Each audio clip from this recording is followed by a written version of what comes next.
Muy buenos días a todos y bienvenidos a Corrales, en el término municipal de Aljaraque, pero Corrales es un sitio muy especial y es especial por su historia.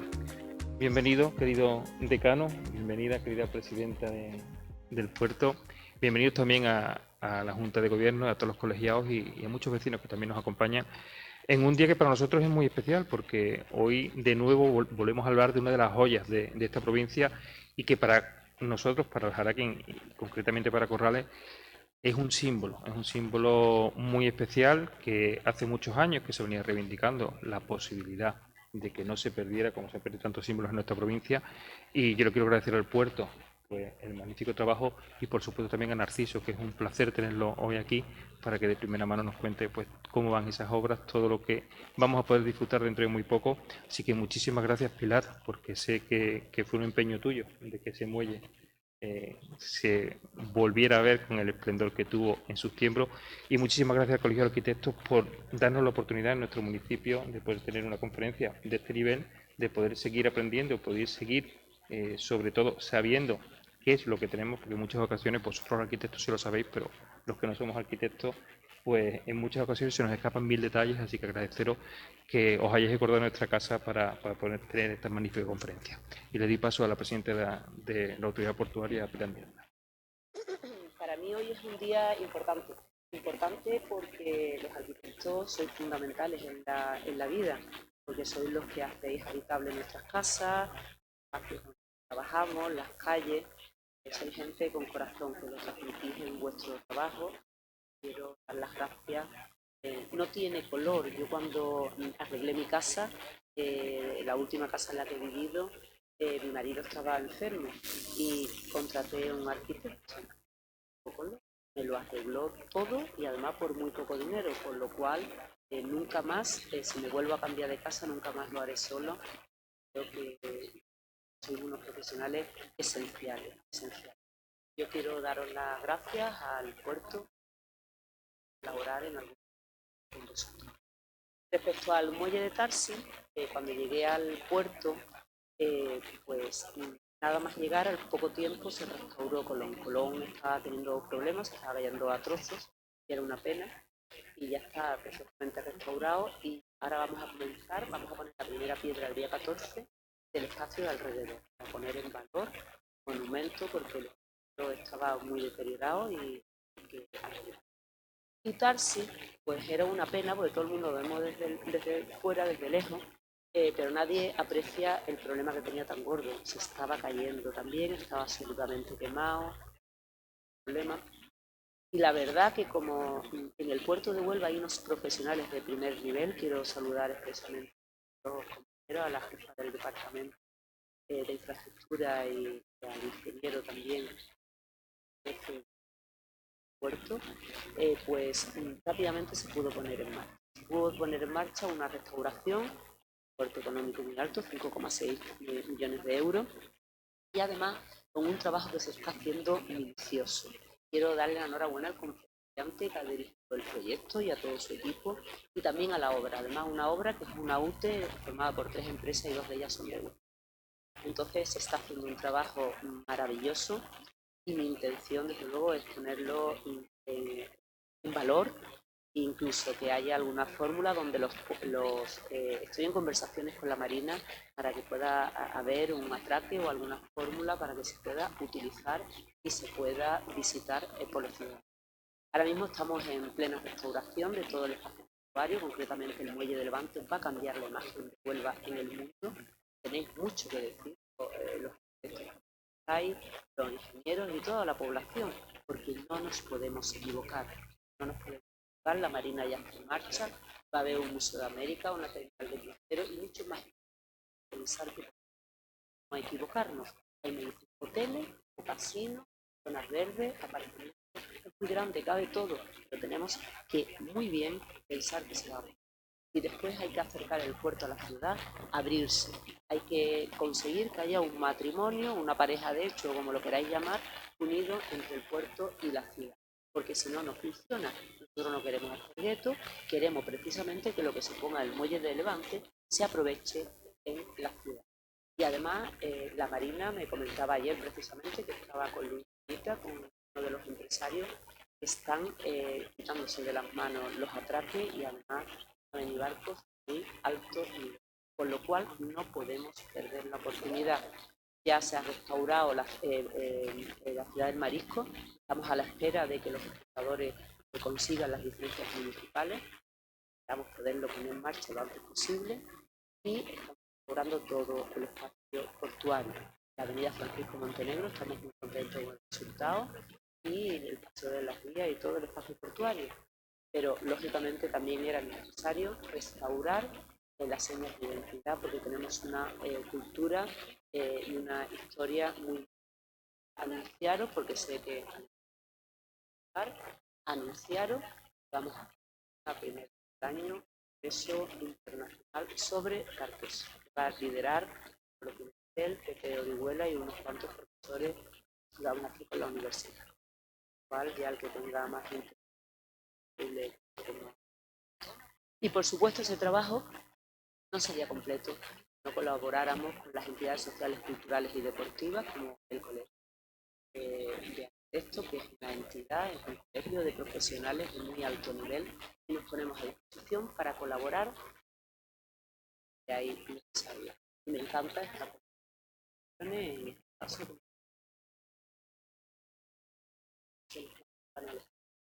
tan puerta de entrada al sistema. Con lo cual, todo un honor para mí estar aquí. Vuelvo a Narciso a darle la enhorabuena por el trabajo tan maravilloso que está haciendo y a ver si el tiempo nos permite el realizarlo a esa visita guiada. Muchísimas gracias y a vuestra disposición. Buenas tardes. El motivo fundamental de este acto que ha programado el Colegio de Arquitectos de Huelva es la celebración del Día Mundial del Urbanismo. El urbanismo parece que el hermano pobre de la arquitectura, cuando hay que tener en cuenta que es antes de la arquitectura, o sea, antes de montar los edificios tenemos que organizar los espacios para colocar esos edificios. Por tanto, si nos ponemos en orden temporal, el urbanismo es un poquito anterior a la arquitectura. Se ha hecho mucho eco en todo el mundo del Día Mundial de la Arquitectura y parece que el Día Mundial del Urbanismo es el hermano pobre del asunto. Y eso está lejos de la realidad porque, como digo, el urbanismo es súper importante porque es el que nos organiza los espacios. A los andaluces más todavía, porque los andaluces vivimos fuera de casa, estamos más tiempo fuera de casa que dentro. Entonces es mucho más importante diseñar bien ese espacio donde de verdad vivimos los andaluces, porque yo calculo que el 70% de nuestro tiempo estamos en la calle, o estamos en el parque, o estamos paseando por un sitio, por tanto el urbanismo es muy importante. Entonces nos pareció que dentro del urbanismo, de esa organización de espacios, de calles, siempre hablamos de eso, pero nunca hablamos de unas cosas que para mí y para nosotros en el urbanismo son muy importantes, que son los hitos. Esos puntos de referencia que hay en cada ciudad o en cada entorno que hacen que sea singular, porque las calles se parecen mucho una a otra. Sin embargo, cada ciudad, cada entorno tiene normalmente un hito que lo diferencia de los demás. En Huelva tenemos varios y uno de ellos es el muelle de Tarsi. El muelle de Tarsi, que está en términos municipal de Aljaraque, pero yo pienso que es un patrimonio de toda la provincia. Y además es un patrimonio de la provincia que todos lo hemos visto desde lejos, absolutamente todos. Siempre nos hemos parado desde lejos preguntando qué será aquello, pero nunca hemos tenido la curiosidad de acercarnos. Entonces, en primer lugar, yo le agradezco de verdad, como onubense, al puerto, a la autoridad portuaria, que haya tenido el impulso de arreglar y dotar con más de 5 millones de euros, arreglar ese hito tan importante en la provincia de Huelva. Entonces, nos parecía muy importante que el Día Mundial del Urbanismo hablásemos de uno de esos hitos de la provincia, que es el muelle de Tarsi. Para ello, hemos invitado a que nos dé una conferencia el catedrático de la Escuela de Arquitectura de Sevilla, Narciso Vázquez, que ha sido el autor del proyecto de restauración, por decirlo así, y de evitar que se deteriorase más este hito tan importante. Y nos parecía que era justo el momento para esto, el Día Mundial del Urbanismo, para dar otro punto de vista al urbanismo de los sitios arquitectónicos que son muy importantes. Y es por eso que estamos aquí.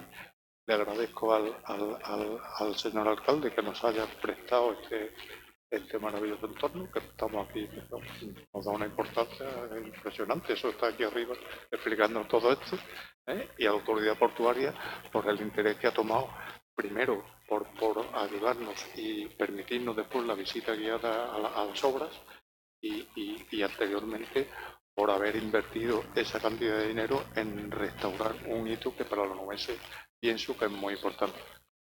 Gracias por venir a todos.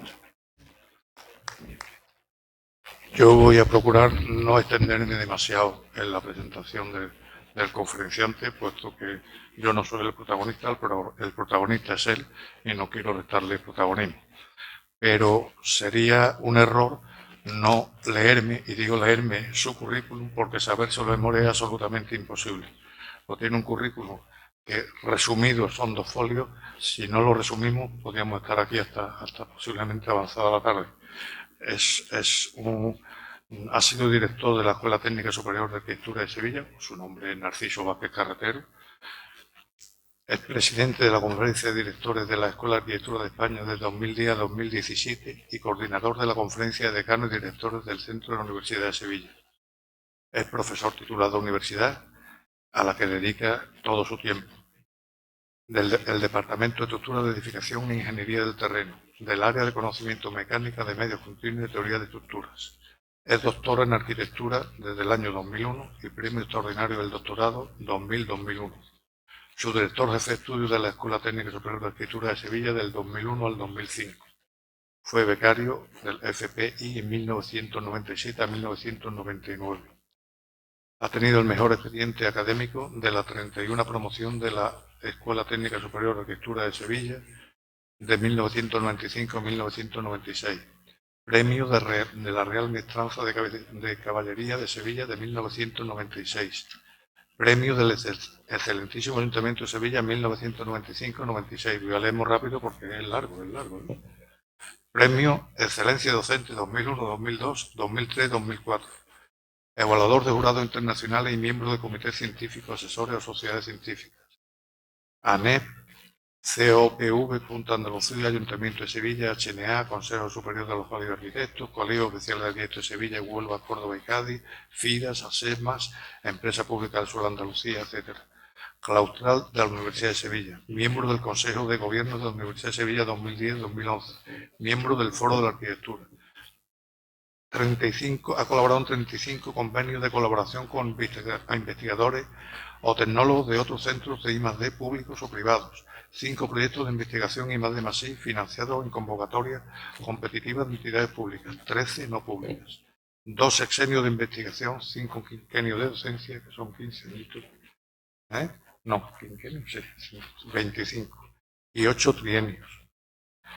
Ha participado en los grupos de investigación PAIDI, TEP 107, Estructura y Geotecnia de la Junta de Andalucía, AICIA, Asociación de Investigación y Cooperación Industrial de Andalucía, IUACC, Instituto Universitario de Arquitectura y Ciencias de la Construcción, del Grupo Español de Trabajo en Subsidencia del Terreno, bajo el marco del Grupo de Trabajo de Subsidencia del Terreno de la UNESCO. Publicaciones, numerosos artículos en revistas científicas, libros, capítulos de libros y actos de congresos nacionales e internacionales. Patente extendida internacionalmente. Dirección de cátedras, ha dirigido la Cátedra Blanca CEMEX de la Escuela Técnica Superior de Arquitectura de Sevilla y CEMEX España, Sociedad Anónima FIUS, de la Cátedra OLCIN de Construcción Sostenible en la Escuela Técnica Superior de Arquitectura de Sevilla y OLCIN España FIUS. Ha estado en centros internacionales en el International Belux Award 2010 de La Rochelle, en Francia, octubre del 2010. En la International OCIN Awards for Europe en Milán, en septiembre de 2011. Internacional Congreso Arquisur, Buenos Aires, Argentina, octubre-noviembre de 2012. Internacional Convenio de Mar del Plata en Argentina, julio de 2014. International Conference and Meeting of Architecture, Chania, Creta, Grecia, en agosto y septiembre de 2014. Solar Decathlon Latinoamérica y Caribe en Cali, febrero de 2015. International Conference and Meeting of Architecture en Milán, agosto-septiembre de 2015. International Workshop of Historic Heritage Preservation, Real Colegio Complutense, Harvard University, Estados Unidos, octubre de 2015. Internacional, el mismo, en Netherlands, en agosto-septiembre de 2016. Investigación aplicada, ha hecho proyectos de actuación y tratamiento sobre el terreno e informes geotécnicos, intervención del patrimonio de la humanidad. Más de 200 proyectos de arquitectura, diseño, análisis y cálculo de estructuras y cimentaciones, intervención en el patrimonio desde 1996. Más de 300 informes periciales sobre temas de patologías constructivas, dictámenes periciales ante el juzgado, tasaciones periciales desde 2003, 150 jornadas, seminarios, talleres de trabajo y o concursos nacionales o internacionales desde 1996, artículos en prensa y revistas de difusión general desde 2008. Ejemplos de proyectos singulares, es que es tan largo que no voy a cansar más, es que es una página entera del 2022, 2020, 2013. Evidentemente tenemos a una figura de la arquitectura aquí a nuestro lado y vamos a aprovechar su conocimiento y doy paso para que piense como quiera.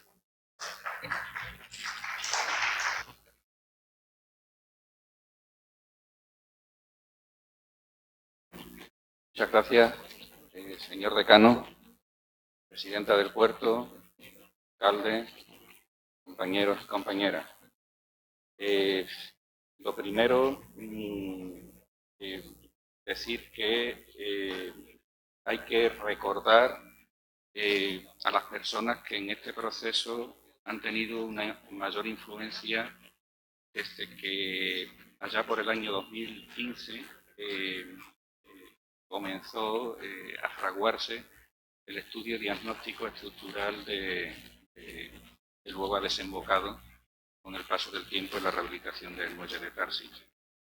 El primero fue Juan José Fondevilla, que está aquí presente, al que felicito y agradezco su apuesta personal prácticamente desde el plan director por su empuje, que al final ha sido el empuje de la Junta de Andalucía, de la Consejería de Cultura de la Junta de Andalucía. Después, en el puerto de Huelva hemos tenido un apoyo absoluto de enormes profesionales, como ha dicho su presidenta. En concreto, no puedo dejar de citar a Alfonso Peña, López Pazo, jefe del Departamento de Proyectos, y a Jesús Ropiñón. Han sido unos magníficos promotores, compañeros y ahora directores de la obra de rehabilitación. También tengo que felicitar y acordarme de Antonio Luis Andivia, compatriota y paisano nuestro, de todos. Yo también soy de aquí, de Aracena concretamente, de la Sierra, y que con su trabajo fin de máster de arqueología en la Universidad de Huelva, hecho con muchísimo rigor, un trabajo excelente, empezó a sensibilizar a todo el mundo, no ya sobre el valor de la arquitectura industrial, sino a poner en valor el patrimonio que aquí tenemos. Y esos son los promotores, los que han insistido, los que con su esfuerzo desinteresado y con su entrega han sido el aliento del trabajo. Ese estudio diagnóstico que se encargó a un grupo de investigación de la Universidad de Sevilla, un grupo multidisciplinar donde también trabajaron investigadores de otras universidades, su principal preocupación, su principal objetivo era poner las bases, hacer una caracterización geométrica y constructiva rigurosa. Había habido anteriormente con el plan, la última en el 2005, el plan director de Álvarez Checa, pero recogiendo toda la documentación histórica y haciendo un levantamiento fidedigno de la situación real, extenderla con una campaña de reconocimiento, no solamente de la estructura, sino también de la cimentación y del suelo, de la que se pudieran sacar conclusiones que nos permitieran diagnosticar qué medidas se hacían necesarias e indispensables para que no desapareciera el muelle, que no desapareciera la estructura, para garantizar su seguridad y su estabilidad y la resistencia estructural. y nos llevamos grandes sorpresas con ese reconocimiento.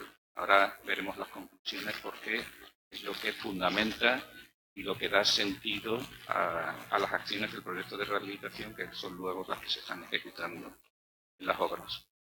El proyecto de rehabilitación, una vez entregado y finalizada esa fase, pues fue rápidamente convocado por la Autoridad Portuaria de Huelva.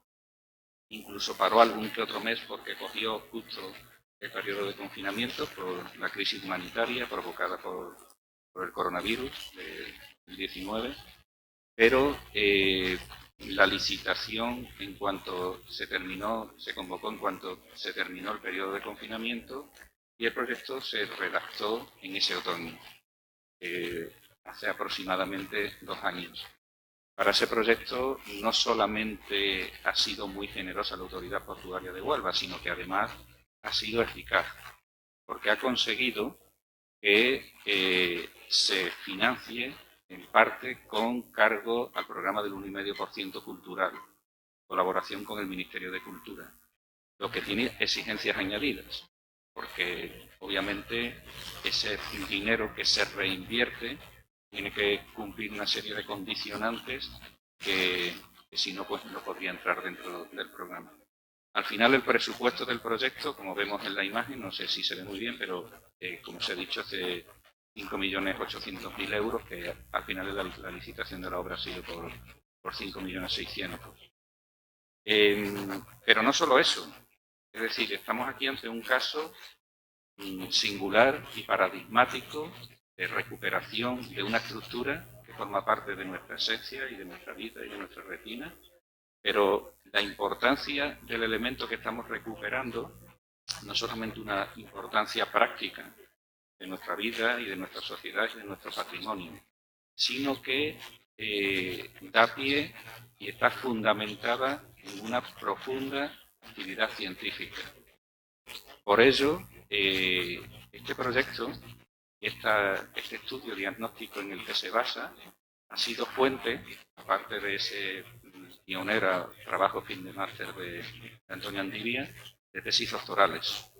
Hay una tesis doctoral que se leyó en diciembre de 2019, desde el diagnóstico estructural del muelle cargadero del mineral de la compañía de Tarsis, leída con la máxima calificación, estudiable por unanimidad, por la arquitecta Aurora Donoso, en la Universidad de Sevilla, está trabajando actualmente en Madrid, a cuyo tribunal pues, han venido investigadores de altísimo prestigio de otras universidades españolas, y en elaboración y prácticamente terminada está otra faceta, la faceta que tiene que ver con la cimentación y el suelo, que está otra tesis doctoral que versa sobre el sistema de cimentación del muelle cargadero, caracterización del terreno, diagnóstico del comportamiento geotécnico y estrategias de rehabilitación patrimonial. Redactada completamente por nuestra compañera también, Cristina Soriano, que está aquí con nosotros y que subirá en un momento determinado y para explicarnos algunos aspectos que tienen que ver con la rehabilitación que estamos comentando. Son 2 tesis doctorales, pero tienen añadidos ponencias en congresos internacionales, en Chile, en Richmond, en Virginia, en Francia, donde os puedo asegurar, en el año 2018, en el 2019, os puedo asegurar que cuando ha aparecido allí el trabajo hecho y la estructura, sobre todo la estructura, ha sido la auténtica estrella de estos congresos.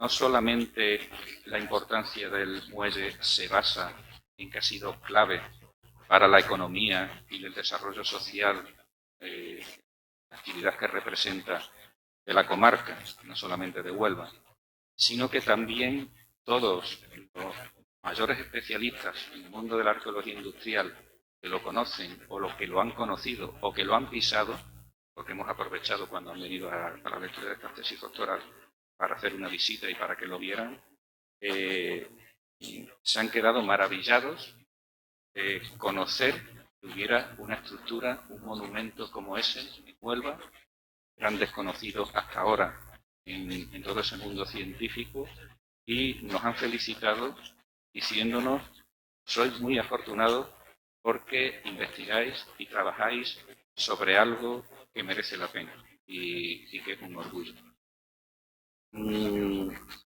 No todo es positivo. O sea, cuando se trabaja, los arquitectos los conocemos bien y los ingenieros y los trabajadores del puerto lo conocen bien. Hay muchos sinsabores, muchas equivocaciones de las que se aprende y muchos temas que hay que superar. Aquí tenemos a la izquierda una imagen, una infografía hecha que está recogida en el proyecto, pero a la derecha hay unas imágenes que tienen un significado importante y que yo creo que es esencial que ahora, al principio de la exposición y de esta mañana que vamos a coronar con la visita al monumento, debemos tener claro. Es muy importante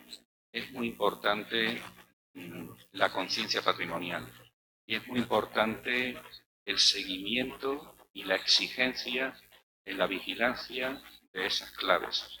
Aquí tenemos dos imágenes, una arriba del grupo Harcha, que se hicieron una fotografía en el muelle de Río Tinto, que hoy en día es icono de Huelva, un icono de la arquitectura industrial, casi el principal icono de la ciudad, podríamos decir, desde que se rehabilitó, un acierto absoluto. Pero vemos en la imagen de abajo las vigas de ese mismo tramo. Y vemos que se parecen, tienen la misma modulación, pero son elementos completamente distintos. Vemos que donde teníamos unas pletinas roblonadas, sin presillas, que forman las diagonales de la viga de celosía superior, abajo se han convertido en unos ángulos que están soldados a unas presillas que no forman parte de la imagen original del muelle. Por eso es muy importante la conciencia y es muy importante la labor que se hace desde la Consejería de Cultura de seguimiento y de supervisión a través de la Comisión de Patrimonio, no ya del proyecto, sino también de las obras. Hay que tener en cuenta que ahora veremos, cuando se hace un estudio de una estructura como esta, están viendo una fotografía del momento actual. Y esta estructura, como todos los edificios, es un organismo vivo, igual que nosotros. Tú no haces un edificio y ese edificio luego dura 500 años en la misma situación. El edificio va cambiando con el uso y va cambiando con el tiempo. Y va cambiando con la personalidad de todos aquellos que lo utilizan, que lo observan, que se aprovechan de él o que establecen una actividad que no fuera la que para la que originalmente se diseñó. Y la fotografía que teníamos antes de la rehabilitación del muelle, en este caso, era de unos elementos que probablemente estaban en un estado de conservación muy malo y tuvieron que ser sustituidos, o que apareció ese estado de conservación cuando se descubrió realmente cómo estaba, después de las operaciones de granallado y limpieza superficial. Y cuando fueron sustituidos, pues no se siguió estrictamente la imagen del monumento original. Eso es una excepción, es un punto solamente. Ya digo que la rehabilitación del muelle de Río Tinto es un éxito, pero esta vez lo vamos a hacer igual y lo vamos a mejorar un poquito. Ahora hablaremos de por qué y cuándo. Bueno, algo muy importante también y que por ahí no se sabe, por ahí no se conoce, es el altísimo nivel patrimonial que tenemos en el puerto de Huelva y en la ciudad. Ahora mismo quedan dos muelles que se construyeron a mediados del siglo XIX. El de Tarsi fue el primero, fue el pionero en 1869, comenzó su construcción, empezó a utilizarse ya en ese año y la fecha en la que se firma el acta de terminación es de 1871 y unos años después el muelle de Río Tinto. Pero aquí había otros muelles. Había otros muelles también del siglo XIX que se construyeron posteriormente y que tenían una importancia patrimonial grande, pero han desaparecido. No somos la excepción. Ya veremos que eso ha ocurrido en España y en el mundo. Pero aquí había un conjunto de muelles especialmente singular. Otra cosa importante es la situación. Las dos grandes empresas de la minería, las dos grandes empresas británicas, que eran la compañía de Tarsis y la compañía de Río Tinto, consiguieron las concesiones para las minas, para extraer el mineral de las minas del Andévalo y de la cuenca minera y trasladarlo a la costa para embarcarlo en buques que lo llevaran a los centros de producción de estas multinacionales, y construyeron sus propios embarcaderos. Y esos embarcaderos los construyeron con las premisas y el diseño más avanzado que daba la técnica en ese momento. Pero esos ejemplos fueron seguidos luego por la Junta del Puerto de Huelva, de manera que construyeron, como digo, otros muelles. El sistema constructivo de todos estos elementos, de todas estas estructuras, es común. Pueden hacerse gracias a un hallazgo de un ingeniero irlandés llamado Alexander Mitchell, cuya vida daría para una serie de Netflix. Era ciego y en 1833 patentó la rosca Mitchell. Gracias a esa rosca que veremos ahora, se pudo cimentar estas estructuras tan pesadas, que en realidad son ligeras, porque las estructuras que se hacían antes de ellas eran de piedras o de ladrillos, en suelos blandos, suelos lacustres, suelos de fangos como el que tenemos aquí en la ría del Odiel. Y gracias a eso, pues, empezaron a construirse embarcaderos por todo el mundo. Son pilotes de fundición, normalmente circulares o macizos, que continúan hacia arriba conformando los pilares de la estructura. Esos pilares están rematados o sirven de apoyo a unas vigas, unas jácenas de almayena o de celosía, en las que ya se cambia el material. Los pilotes son de fundición y las vigas de hierro forjado. ¿Por qué? Pues porque la fundición, las primeras estructuras metálicas de esa época eran de fundición, la Torre Eiffel era de fundición, Puente de Triana, claro, de fundición. Pero en este caso se hicieron de fundición y siguieron haciéndose así porque además de presentar una alta resistencia a compresión, que es como trabajan, tiene una gran resistencia a la corrosión, algo fundamental en un elemento que está sometido al embate de las mareas y al ataque químico en zonas como se encuentran muelles, en zonas industriales. Sin embargo, ya para las vigas, como no trabajan a compresión solamente, trabajan a presión, y como no se supone que no tienen contacto con el agua, se utilizaba el hierro forjado. El hierro forjado y la fundición se diferencian en la proporción de hierro y carbono que hay en la aleación. La fundición tiene más carbono y por lo tanto presenta unas características distintas. El hierro forjado es lo que luego, ya en el siglo XX, viene entrado y viene industrializada la construcción, se sustituyó por el acero. Encima de esas vigas longitudinales, vigas principales longitudinales sobre lo que luego van unas vigas transversales, sobre ellas van las vías del tren, que normalmente están sobre vigas de madera, y un tablero de madera donde se puede andar y trabajar alrededor de los elementos. Se añaden piezas menores como pueden ser barras de atado, de triangulación, elementos que no son estructurales como barandillas, escaleras, elementos funcionales como tolvas, espitas, grúas, vagones. Y después, algo muy importante y que en el muelle de Río Tinto ya no existe, en la zona en la que embarcaban el mineral, buques, se protegía esta estructura metálica, por una empalizada de madera, por una estructura de defensa de madera. También con sus pilotes, con sus vigas, con sus elementos triangulados y al final un tabique estacado que rodea completamente, incluso con una viga de choque. ¿Para qué? Pues para que los barcos no desestabilizaran la estructura. Teóricamente, por lo tanto, esa estructura de defensa debe ser distinta y autónoma, no debe contactar con la estructura metálica, como decimos, porque es un recubrimiento, una coraza que tiene para protegerse, pero ya veremos que eso no se cumple totalmente, por lo menos en nuestro muelle, en el muelle de Tarsis. Aquí vemos las roscas Mitchell, aquí vemos en lo que consisten los pilotes.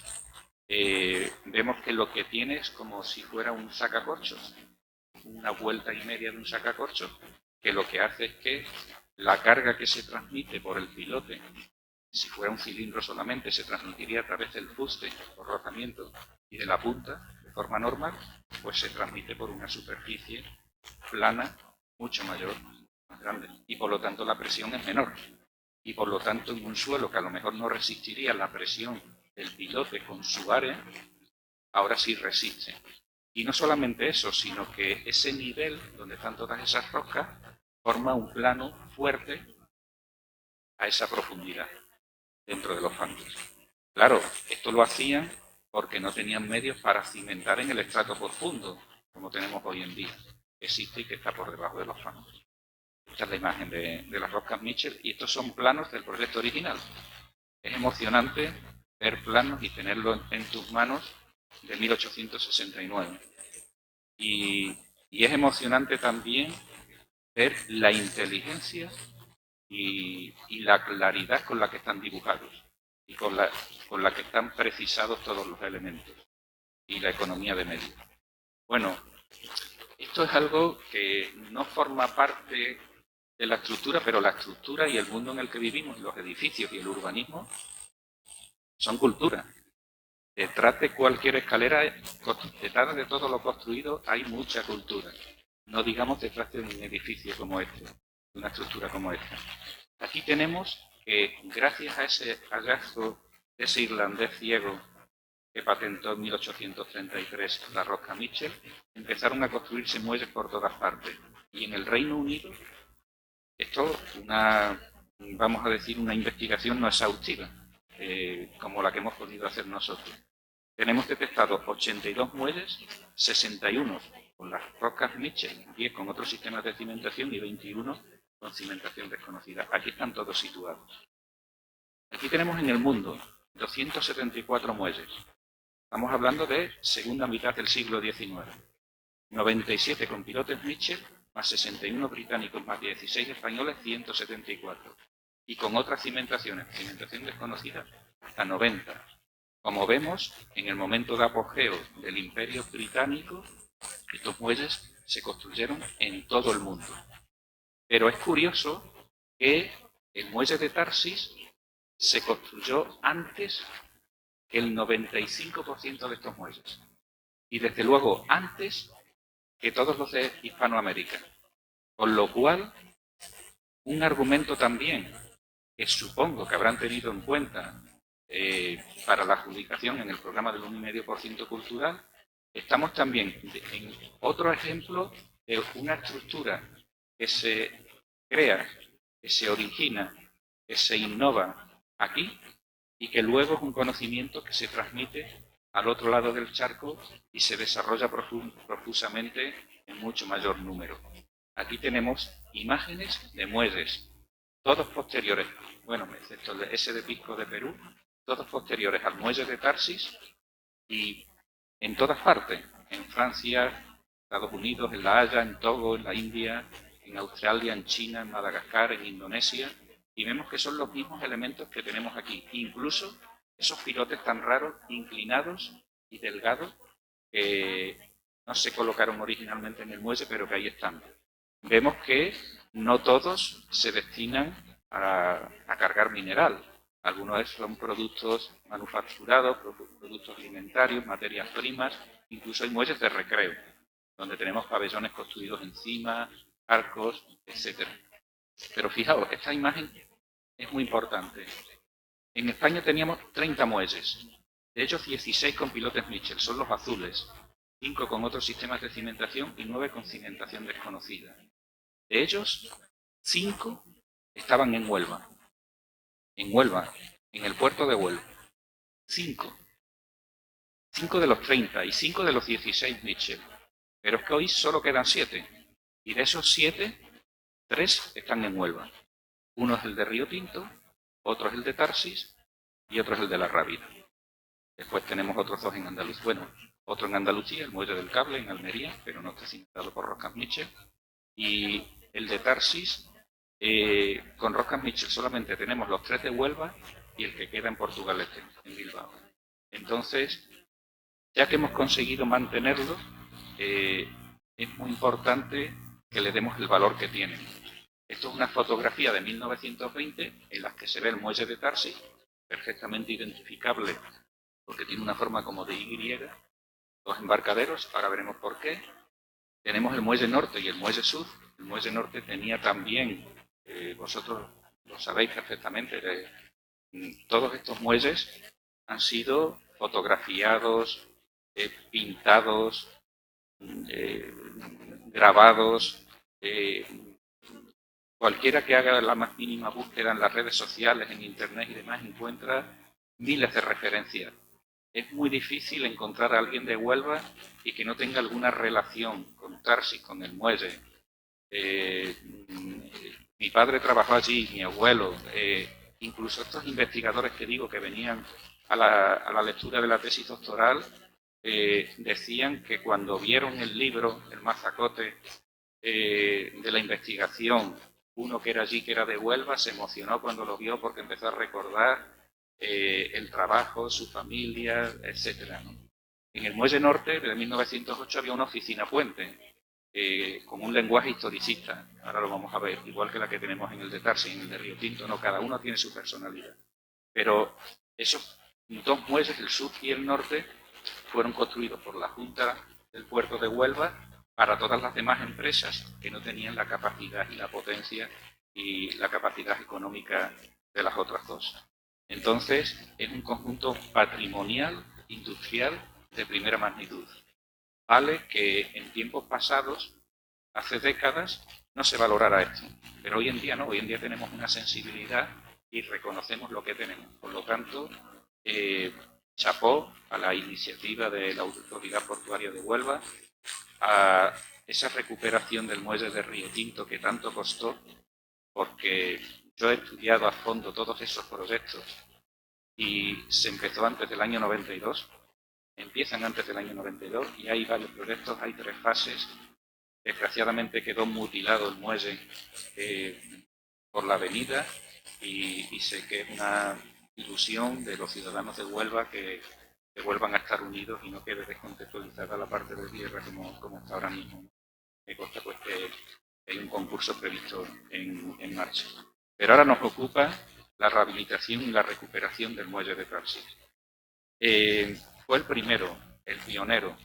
En principio, la empresa que consiguió la capacidad para hacerlo era una empresa belga, pero en 1850 y tanto, pero rápidamente se vio que no tenía posibilidades, que necesitaba una entidad económica mayor, una mayor inversión, y entonces fue probablemente la multinacional más potente que había en ese momento, la que acabó contratando y acabó consiguiendo la concesión. La Tarsis Sulphur empresa escocesa. El proyecto se terminó en el 69, empiezan a circular los trenes en esa fecha. A finales de 1870 tenemos un documento que es una relación de material adicional porque se encuentran que la profundidad a la que tienen que clavar los pilotes es mayor, con lo cual es más caro, y en 1871 se inaugura el muelle. El muelle está construido, como hemos dicho antes. En un principio lo que tenemos es una vía que entra, por lo tanto tenemos pórticos de pilotes a los que llamamos palizadas. Sobre esos pilotes van vigas longitudinales, sobre las vigas longitudinales vigas transversales. Es un sistema muy sencillo.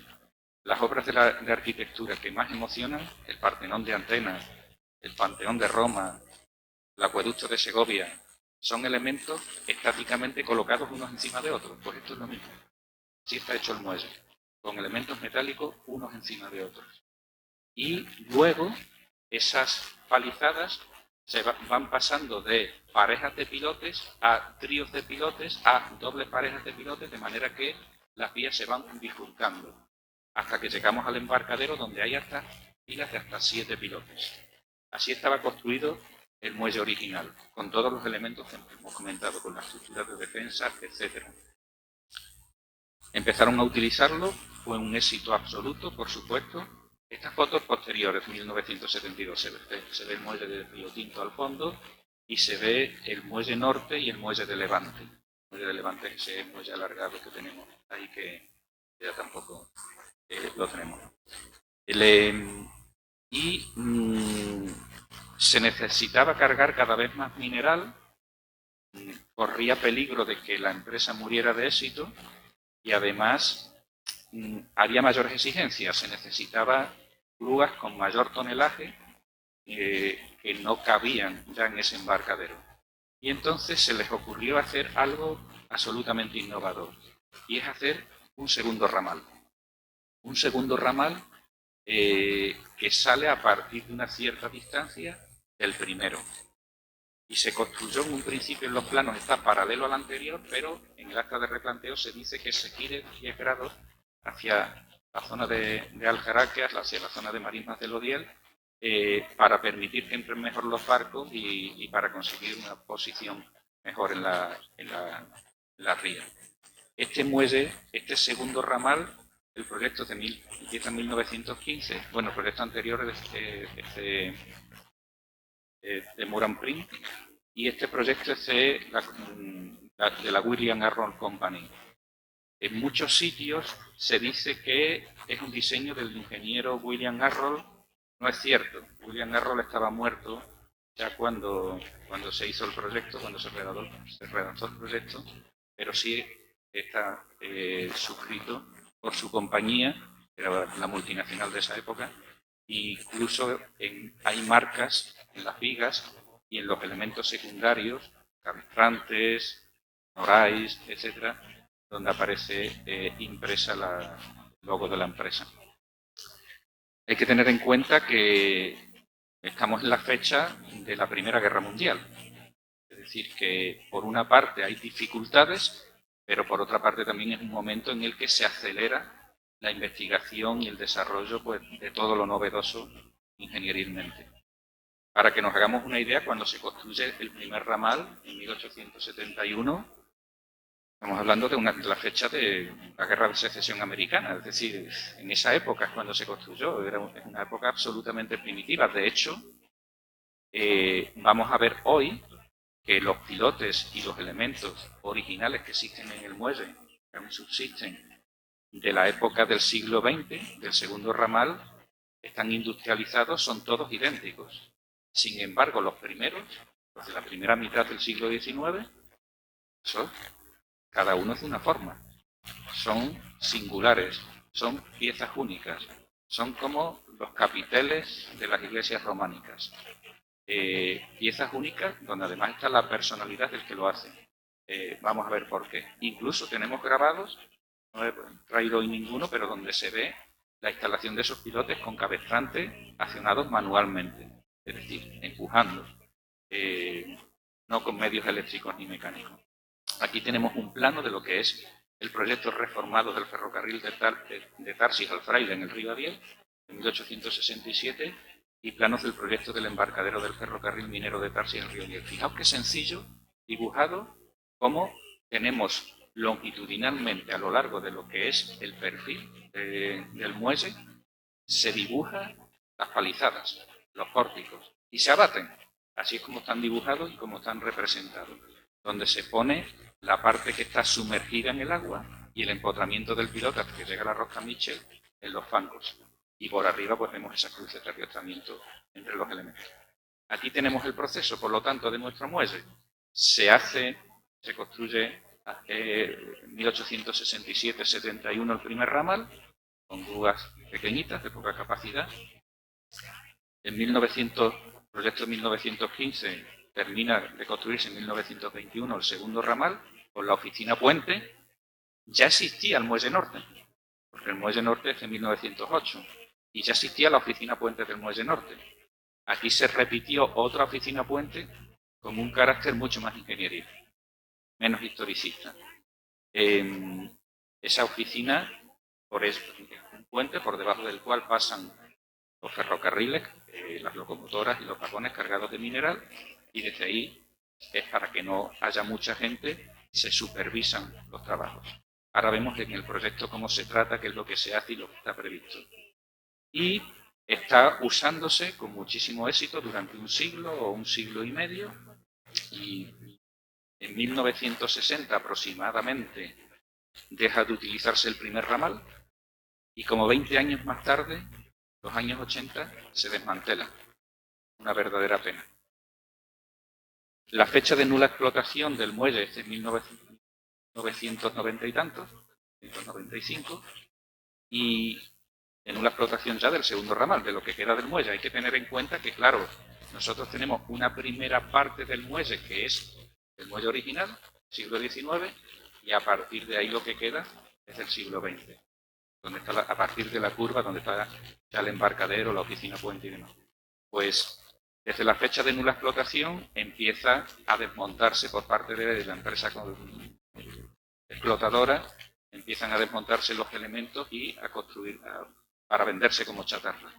Y ahí estuvieron muy rápidos y muy atinados la Consejería de Cultura para rápidamente declararlo como bien de interés cultural, protegerlo.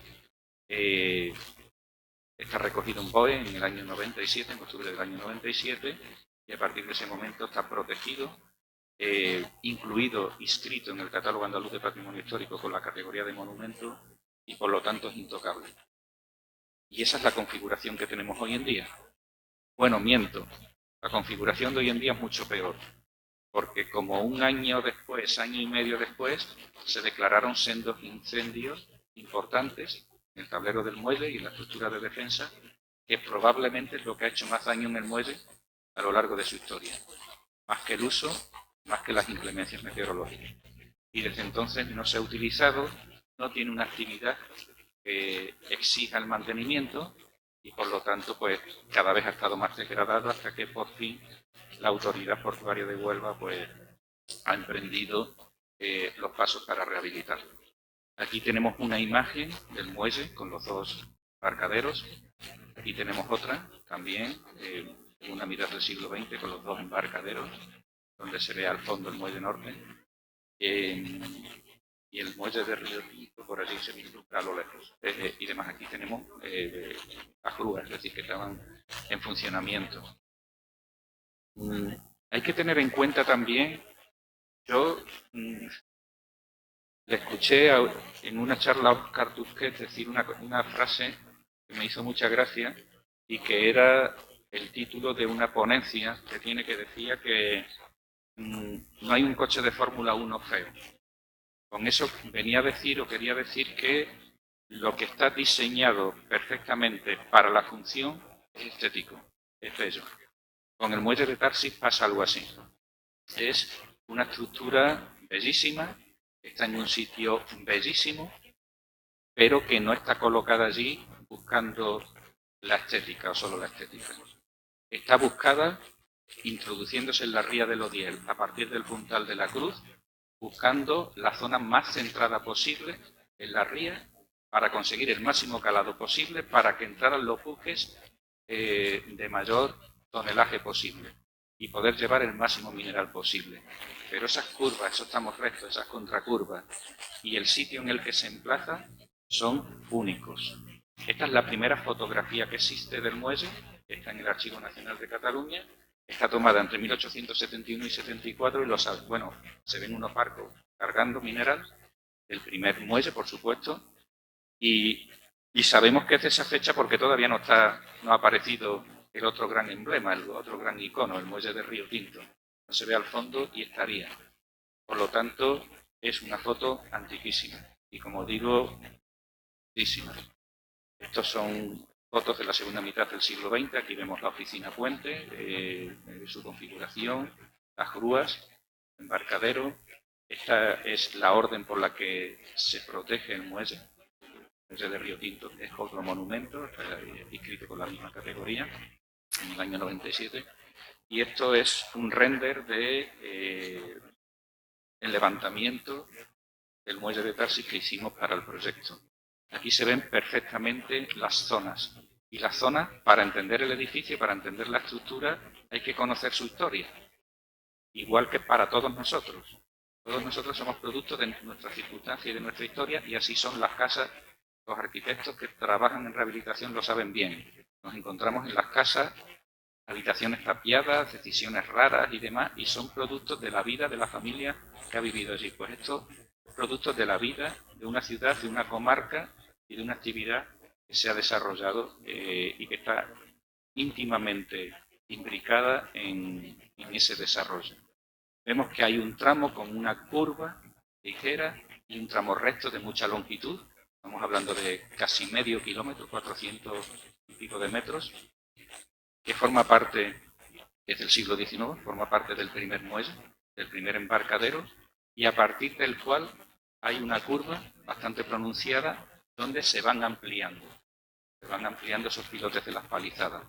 Pasa por debajo de una oficina, puente, y llega a un espacio rectangular que tiene casi la longitud de un campo de fútbol, casi 100 metros de largo, 100 y pico, que es donde embarcaban. Ese embarcadero está protegido por esa estructura de madera. No solo el embarcadero, en este caso también protegieron la oficina puente, lo vamos a ver hoy, porque era un elemento singular. Y vemos cómo desmontaron el primer ramal, pero queda una zona, queda un trocito ahí de por donde seguía ese primer ramal. A eso le llamamos, nosotros le hemos puesto nombre ya a todos. Algunos son propios nuestros y otros ya venían de la documentación anterior. Fue lo primero que hicimos, estudiar toda la documentación histórica y planimétrica. Y ya en la documentación anterior, a esa zona de entrada, a esa zona primera del siglo XIX se le llama manga de acceso. La manga de acceso conecta en la bifurcación con la zona de entrada, que es esta zona curva que estamos hablando, y que incluye la oficina puente, y llega al embarcadero que es donde cargan los barcos propiamente dicho. Aquí tenemos la estructura, como digo, a partir del Puntal de la Cruz, entre los esteros de Aljaraque y de San Andrés, y consiguiendo la posición más centrada posible en la ría. Claro, esta posición es así y se entra desde la orilla de Aljaraque porque la concesión de la empresa era por ahí. O sea, el ferrocarril que venía de Tarsis se proyectó de esa manera, no desde la orilla de Huelva, sino desde la orilla de Aljaraque. Pero eso hace que, si bien no es un muelle visitado, porque no haya sido muy visitado, eso cambiará a partir de ahora, sí es un muelle que está en la retina de todos, porque el corazón de Huelva, lo que está en el alma de todos los onubenses, es el puerto y el paseo del puerto. Y lo que tienes enfrente del muelle del Levante es el muelle de Tarsis. Y esa imagen no te resistes a hacerle una fotografía en días nublados, hacer un cuadro, con lo cual es una imagen que está absolutamente, implicada en la forma de ser. Vemos que está entre la ciudad y marismas del Odiel, o sea, un espacio reserva de la biosfera. Hasta ahora, hasta que empecemos a utilizarlo, los que han estado acampando allí a sus anchas, y ha sido un paraíso, han sido las aves. Bueno, todo estudio necesita un conocimiento, un análisis previo, una caracterización, un estudio a fondo, un diagnóstico de lo que está ocurriendo, un análisis o cálculo estructural, y fruto de ese cálculo se proponen unas vías de actuación con base en las cuales se monta la licitación que propone la Autoridad Portuaria de Huelva y que luego es desarrollada por el proyecto de rehabilitación y construida. Estas son las zonas sintéticas.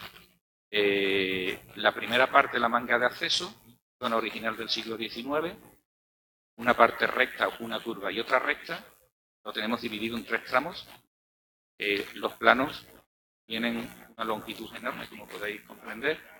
La zona de entrada con 3 zonas curvas, con 4 zonas curvas, la 2, la 3, la 4 y la 5, que dividimos en los planos en 2 tramos, y el embarcadero, que es una unidad en sí misma, el embarcadero o cabeza del muelle. Aquí tenemos el plano de la situación actual. Algo que ocurrió también antes incluso de la catalogación del muelle, en los años 90, en la última gran sequía que hubo en España, había problemas mucho mayores, funcionales en las ciudades. Y se habilitó una plataforma de trames, un entramado metálico y una tubería. Una tubería para cargar barcos que surtieran de agua a las ciudades de Cádiz y de Algeciras. Eso se desmontó, pero los soportes y algunos restos de algunas de esas tuberías siguen estando. Pero lo más importante es que dejaron una plataforma, un entramado metálico. Y ese entramado metálico es lo que nos ha permitido acceder al muelle y registrarlo completamente desde un extremo hasta otro. Obviamente la toma de datos, ya lo veréis, ahora lo vais a ver, del muelle ha sido prolija, tremenda, con sesiones maratonianas y donde estudiábamos el nivel de la carrera de las mareas. Por cierto, tenemos que va subiendo la marea y me parece que era a las 3 de la tarde cuando tenemos la pleamar para la visita. Entonces, ese trame es lo que nos permite visitar el muelle. Y es uno de los elementos casi principales también del proyecto. Ese trame se ha proyectado su refuerzo y su sustitución en las zonas en las que no estaba, tenía suficiente capacidad portante. Capacidad portante ¿para qué? Pues para que vehículos ligeros pudieran transitar sobre él. Camiones ligeros, camiones grúas, y sirvieran de plataformas de andamios, la oficina puente, o imagínate, para los trabajos de micropilotaje del recarte de la cimentación, o de al lado de las tierras que se saquen del dragar. Estas son dos imágenes del muelle.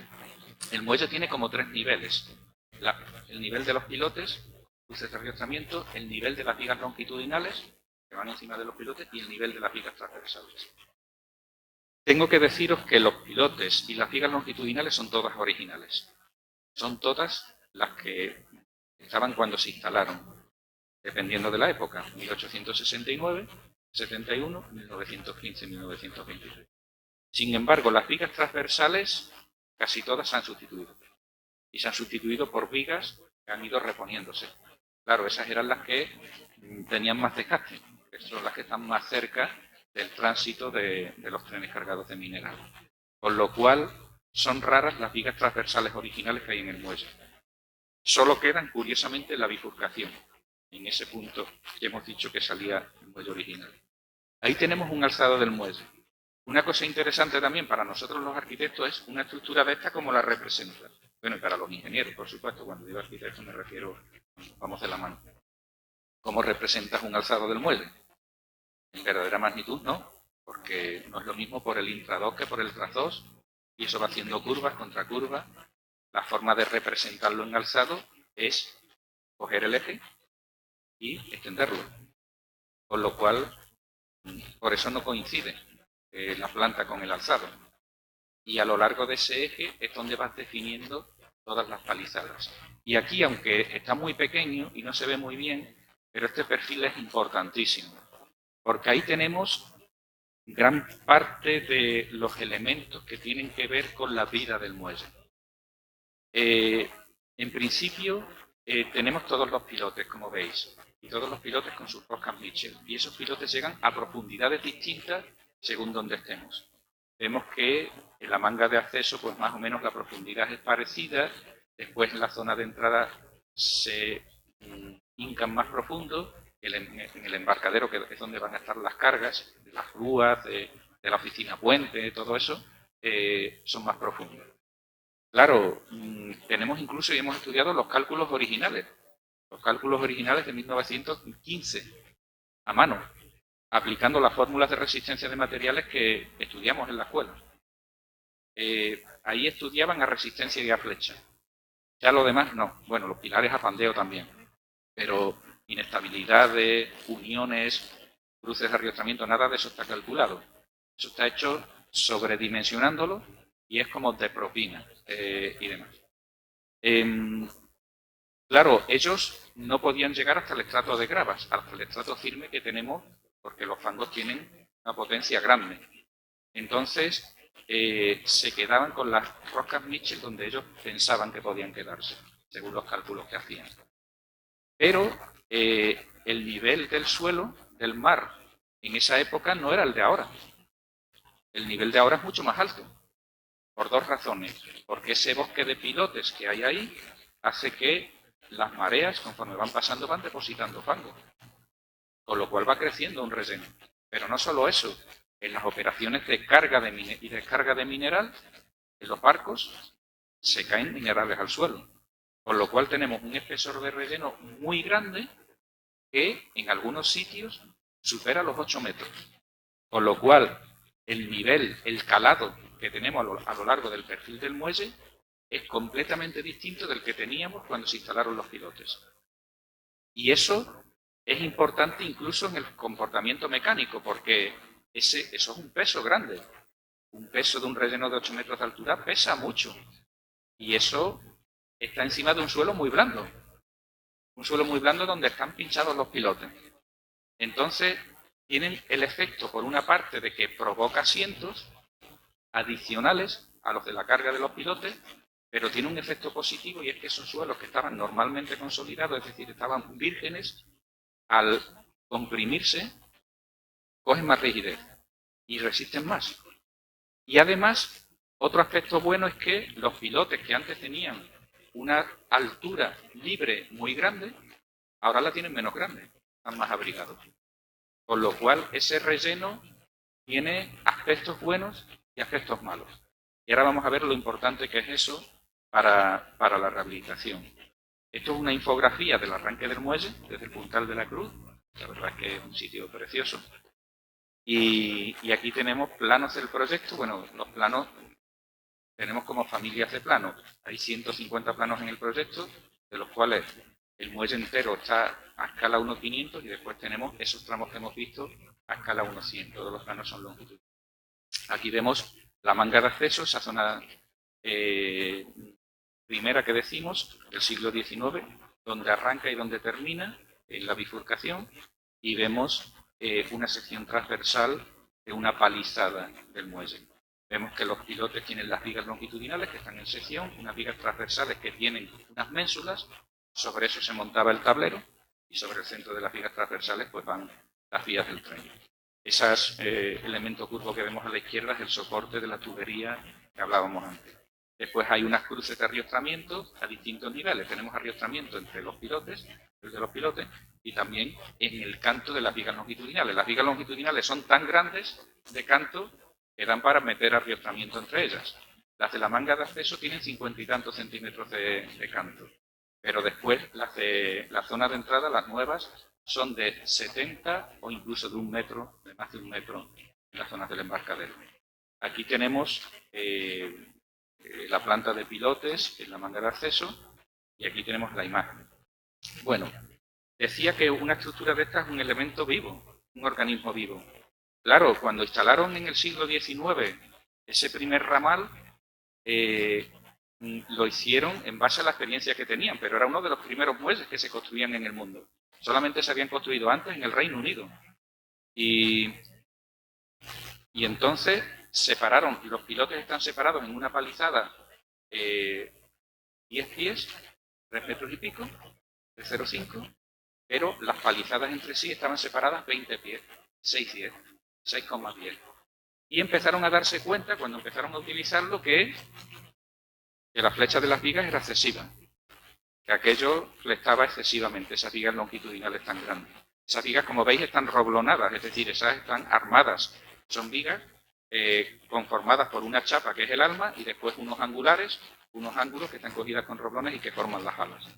Y van sobre esos pilotes que arriba terminan en un capitel. Entonces, a finales del siglo XIX, en dos zonas concretas del muelle original, se colocaron palizadas intermedias. Palizadas intermedias en las que utilizaron otro tipo de pilotes. Pilotes inclinados, y esta vez no eran de 25 centímetros de diámetro como eran los primeros, sino que eran de 14 centímetros de diámetro. Y no eran verticales, sino inclinados.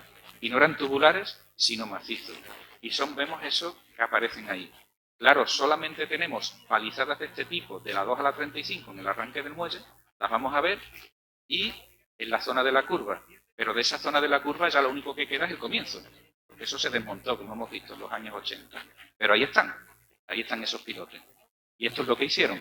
Y ya esos nuevos pilotes los unieron con cruces longitudinalmente a los pilotes anteriores. También. Estos pilotes nuevos, finales del siglo XIX, también cimentados con rocas Mitchell. Esta es la pinta que tienen ahora. Eso que veis ahí que parece un tronco de un árbol hecho polvo, podrido, eso no es madera.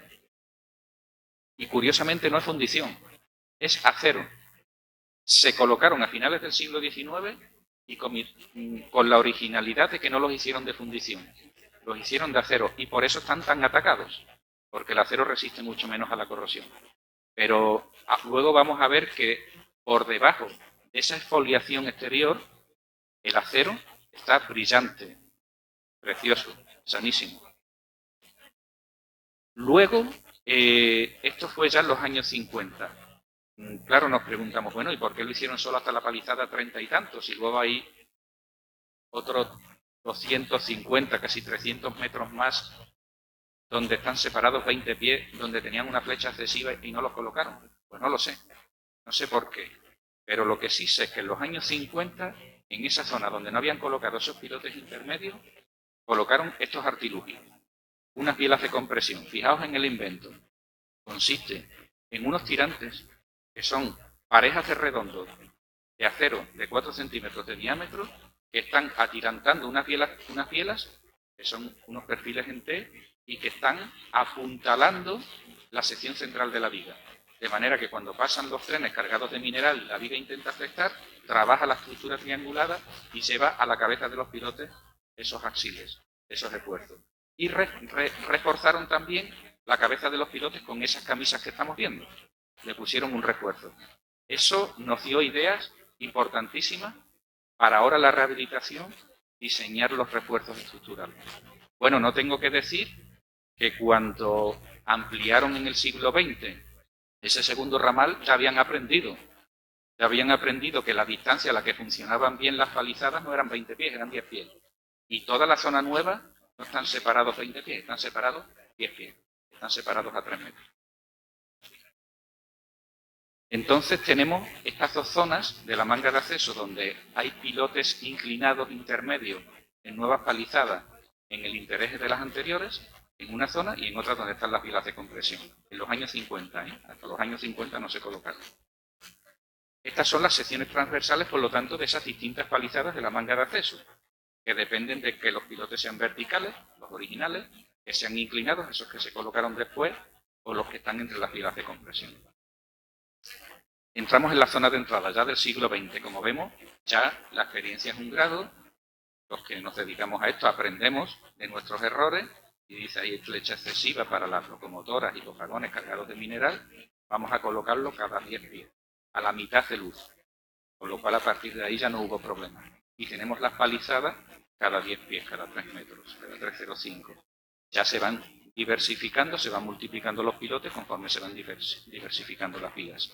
Y vemos que es el mismo sistema repetido. Aquí ya todos los pilotes son iguales. Bueno, los hay de 30 y de 25 centímetros de diámetro según sean exteriores o interiores. Y luego hay unas vigas de celosía que arriostran las vigas trianguladas, aparte de, las vigas principales, las vigas longitudinales, aparte de las cruces de San Andrés que arriostran la zona interna. Claro, vemos en esta sección otra cosa importante y es ahí está el nivel de bajamar y de pleamar, pero también estamos representando el nivel del terreno original cuando se instalaron los pilotes y el nivel del terreno ahora, año 2020 o 2021 o 2022. Entonces vemos que gran parte de esos elementos triangulados han quedado soterrados y en cuanto se quedan soterrados desaparecen, tienen poca sección por el óxido, por la acción del medio, etc. Entonces están desaparecidos. Con lo cual, ese arriostramiento de más que está provocando o procurando el terreno se ha perdido en los elementos transversales, en los elementos secundarios. Aquí tenemos las distintas secciones de la zona de entrada. Y aquí tenemos las distintas secciones, bueno, la sección en el arranque, antes del arranque del embarcadero, justo debajo de la oficina puente. Vemos que se va complejizando ya la estructura. Vemos que aparecen unos pilotes de madera intermedios. Esos pilotes de madera no están en la misma palizada, sino que entre dos palizadas meten la palizada de la estructura de defensa de madera, pero no se toca con la otra, o procura no tocarse. Eso está para riostrar transversalmente esa tabla estaca exterior que protege la estructura frente a la acción del mar y sobre todo a los empujes de los barcos. Vemos también que aparecen ya los norais a la izquierda. Vemos ya un noray sobre esa estructura de defensa a los que se amarran los barcos. Y vemos que arrancan las patas de la oficina puente. Y esas patas, eso es impresionante. Esos pilares de la oficina puente son unos perfiles en U. Y esos perfiles en U descargan sobre unas vigas transversales que se embrochalan a las vigas transversales del muelle. Con lo cual, en realidad, la carga que se está transmitiendo ahí es la de todo el armatoste, la de todo el edificio, uno de los puntos más críticos. Ahora lo comentaremos. Aquí tenemos la oficina puente y eso está sobre la estructura del embarcadero, sobre la estructura general que hemos visto antes. La oficina puente tiene unas dos grandes vigas de celosía. Vamos a ver también que la del muelle norte era así también. Y luego hay unas vigas transversales de alma llena sobre las que hay un forjado que es una losa de hormigón de 5 centímetros mínimo.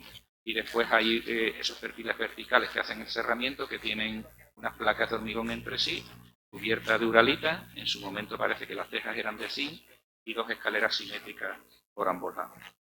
Esto dentro, la oficina, bueno, aquí vemos la oficina del muelle norte, tristemente desaparecida, y la oficina del muelle de Tarsis. Una oficina proyectada por un arquitecto y una oficina proyectada por un ingeniero. Arquitectos también proyectamos como los ingenieros como arquitectos, pero aquí se ve. Es una pena que hayan desaparecido esos elementos. Esa oficina del muelle norte era anterior a esto, aunque el muelle de Tarsis era anterior al muelle norte. La historia que hemos comentado. Esto es un plano del proyecto de definición de la estructura puente, de la oficina puente, en perfil y alzado, donde se ve desde dónde se levanta. Entonces estamos viendo que a esas vigas transversales, bueno, a las vigas embrochaladas, a las vigas transversales, van otras que tienen una luz muy corta, pero sobre las que cargan las patas de la oficina puente.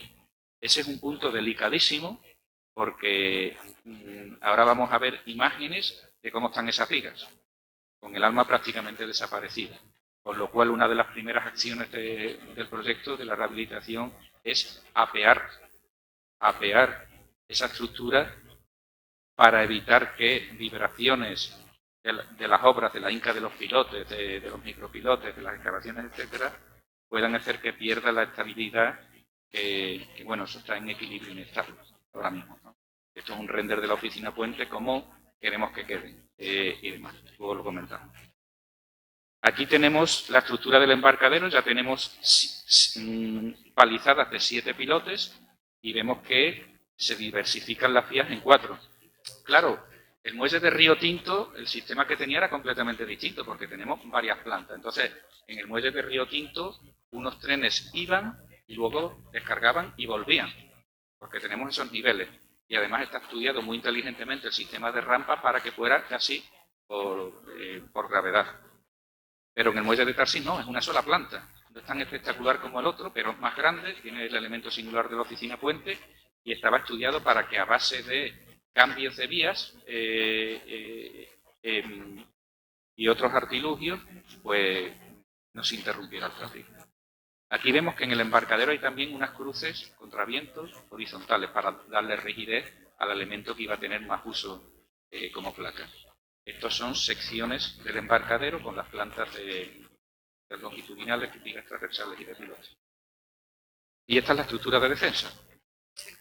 Intercaladas entre cada dos palizadas de la estructura metálica tenemos una palizada de la estructura de defensa, cuyo objeto es arriostrar transversalmente esos pórticos que están haciendo el perímetro y a los que se clava ese tablí estacado con la viga de choque. No es, debería ser completamente independiente, pero no lo es. Hay puntos en los que conecta la estructura metálica con la de madera. Yo creo que es por darle estabilidad porque no se fiaban completamente. Ahora decimos también cuál es la postura nuestra desde el proyecto con respecto a ello. Esto es un render de la estructura de la que estamos hablando.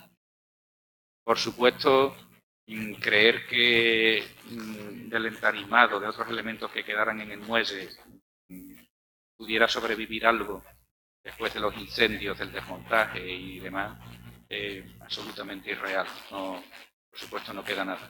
Hay que decir que esto no es la rehabilitación integral del muelle, es una primera fase. La primera fase encargada por la Autoridad Portuaria de Huelva es la rehabilitación estructural, para garantizar que aquello se mantenga y que no se pierda. Pero lo que le dote de un uso público, paseo, de museo, de lo que sea, vendrá en una segunda fase. Esa segunda fase, ¿qué capítulos de obra tendrá?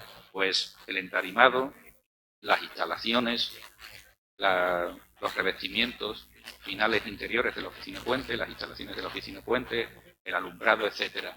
Si se propone en el proyecto que se mantenga el trames, el entarimado, para que en el espacio de tiempo que medie entre esta primera fase y la segunda pueda visitarse y sea accesible todo el muelle. Bueno, una de las primeras acciones del reconocimiento fue hacer un reconocimiento geotécnico. Y aunque nos va a ayudar también Cristina a contar en qué lo que tiene que ver con el suelo y con la cimentación, que ella ha sido autora y coautora de esa parte de la investigación. Cristina Soriano. Vale, hola. Bueno, ya Narciso me pidió que le acompañara hoy y luego me ha propuesto un poco que, no sé si por hacer esto un poco más ameno, sin enredos, que cuente yo también algo, ¿no?, de este tema. Tenemos muy poco tiempo, yo con un tema como este podría estar 5 horas hablando, así que me contendré. Bueno, todos estamos viendo un poco la complejidad de este trabajo y claro, nosotros a la hora de tener que decidir cuál es la operación, lo que tenemos que hacer, pues tenemos que modelar. Tenemos que hacer un modelo porque, bueno, en el momento en que se construyó el muelle de Tarsis, pues era prueba-error, ¿no? Pues hincaban los pilotes y si un día le hincaban un poco más, si se asentaba, pues recrecían, completinas, con más capitel, etcétera. Pero bueno, hoy en día, en el siglo XXI, tenemos herramientas informáticas y además la ciencia ha avanzado mucho, tanto en geotecnia como en estructuras y bueno, pues tenemos como otros medios, ¿no? Entonces, al final lo que vamos a tener que hacer es hacer un modelo, simplificar la realidad en un modelo. Este proyecto ya estáis viendo que es muy complejo. Es un proyecto, es un muelle que tiene casi 1 kilómetro de largo, en el que la estructura va a ir variando mucho, ¿no? El número de pilotes va aumentando, el tipo de vigas, etcétera, y también lo va a hacer el terreno.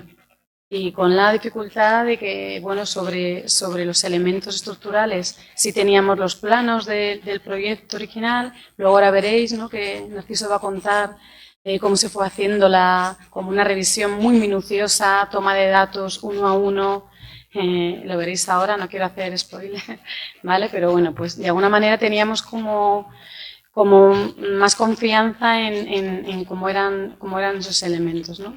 Luego también hubo un reconocimiento a nivel de laboratorio de los metales. Pero claro, con el terreno teníamos el problema de que en la época en que se hizo este muelle, pues no había estudios geotécnicos y no teníamos los medios que tenemos ahora. Entonces, el reto ha sido un reto muy importante en cómo modelizar el muelle, tanto a nivel estructural como a nivel de terreno. Hoy en día existen programas de cálculo bastante avanzados, sofisticados. Hemos utilizado unos que específicamente estudia el terreno muy bien, que se llama Plaxis, pero son modelos que por ser muy sofisticados pues requieren también de una parametrización muy compleja. O sea, nosotros, hay estudiantes por aquí, ¿no?, también, pues nosotros les decimos muchas veces en clase que nosotros el programa de cálculo, ya sea CIPE, Plaxis, etcétera, se cree lo que nosotros le digamos. Si el modelo que hacemos está mal, pues los resultados estarán mal, ¿no?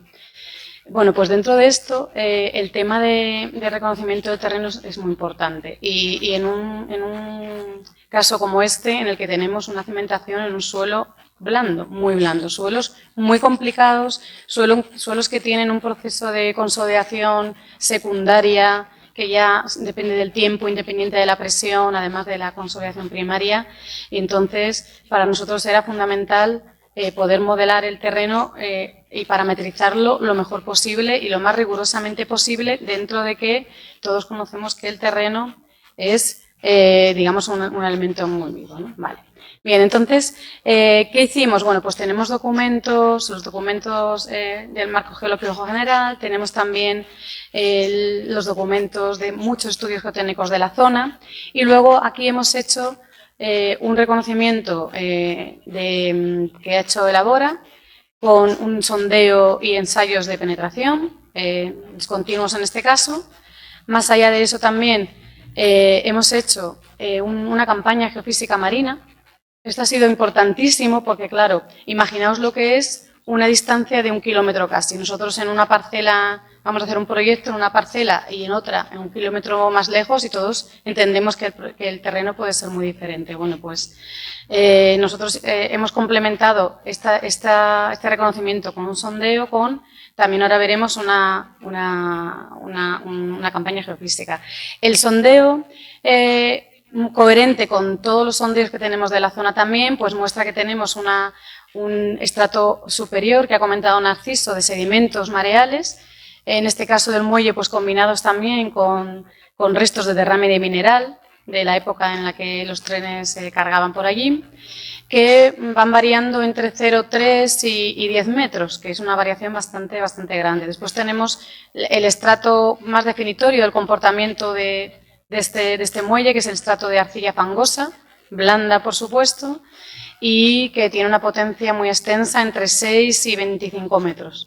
Y como en esta época pues no tienen la maquinaria que tenemos ahora para poder hincar pilotes en un estrato resistente, pues tuvieron que utilizarlo como sistema de cimentación, como terreno para apoyar la cimentación, haciendo, Narciso lo ha comentado ya, que el sistema de pilotaje sea un sistema un poco diferente a lo que nosotros usamos hoy en día, en el que trabajamos con pilotes o que bien trabajan por fuste, bien trabajan por punta o una combinación, pero siempre con algún estrato resistente. En cambio, pues al final esto no deja de ser una especie de mejora del terreno con muchos pilotes muy juntos, con unas roscas que en un momento dado hacen casi que haya una especie de losas virtuales rigidizadas a diferentes profundidades y reparten las cargas de una manera como en más superficie y para que digamos el terreno pues pudiera soportarlo, ya que era poco resistente. Y bajo el estrato de fangos tenemos unas gravas arenosas con un número de golpes muy alto, unas gravas muy compactas que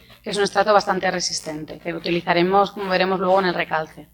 Bien, a partir de ahí, bueno, ahí tenemos los resultados. Como me enrollo mucho y tenemos poco tiempo, vamos mejor como un poco más rápido. Hicimos también en el sondeo, obtuvimos varias muestras inalteradas y lo llevamos al laboratorio de geotecnia de la Escuela de Arquitectura para hacer una batería de ensayos de resistencia y de formación, porque este tipo de terrenos, los ensayos in situ, pues son difíciles para obtener estos parámetros y entonces estuvimos trabajando con varios edómetros, con la corrección de las curvas edométricas, curvas de consolidación, que son fundamentales en este tipo de terrenos arcillosos blandos para estudiar su proceso de asiento a lo largo del tiempo, y también hicimos ensayos de resistencia de corte directo con drenaje para obtener los parámetros resistentes y poder, como digo, hacer un modelo lo más adecuado posible. Aquí tenemos la portada de lo que fue la investigación geofísica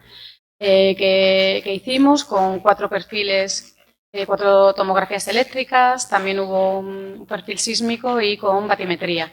Esto es fundamental para poder haber hecho ese perfil que habéis visto, que ha enseñado Narciso, que se ve pequeño, pero bueno, se ve. Y estudiar, lo veis ahí arriba, por ejemplo, e ir viendo cómo iba evolucionando a lo largo de los 900 metros esa estratigrafía inicial que teníamos de base, ¿no? Con lo cual ahí podéis ver, sobre todo en la de arriba, se ve bastante cómo esos estratos de sedimentos, de fangos o de arenas pueden ir reconociéndose. Con esta documentación con documentación que tenemos más de la zona y con la inspección visual en la que íbamos midiendo cuál era la cota del terreno actual y por diferencia podíamos ir de alguna manera localizando esos puntos de discontinuidad con respecto al terreno en el siglo XIX y XX a principios, pues hemos ido definiendo lo que era la estratigrafía a lo largo de todo el muelle con bastante seriedad dentro de los medios que teníamos. Sí, entonces, en esencia, el reconocimiento del terreno ha consistido en el estudio de muchísima documentación, de estudios geotécnicos cercanos, el estudio de los estudios geotécnicos que se hicieron para el muelle de Río Tinto, y la experimentación nuestra propia, con los presupuestos que teníamos, hemos hecho un sondeo en el arranque del muelle donde hemos detectado 3 capas, la capa de relleno, la capa de fangos, está cimentado ahora mismo, la capa blanda, y la profundidad a la que está la capa resistente de gravas. Esa profundidad sabíamos dónde estaba, donde habíamos pinchado, al principio del muelle, pero en el resto del muelle no, y no podemos hacer un sondeo a lo largo de 1 kilómetro, ¿no? Entonces, para eso se encarga esta empresa que hace los perfiles geofísicos y te da esa profundidad. La profundidad del terreno antiguo y nuevo lo sabemos porque tenemos los partes de cuando se hincaron los pilotes. Entonces sabíamos la profundidad que tenían entonces y a la profundidad que llegaron y dónde estaba el terreno.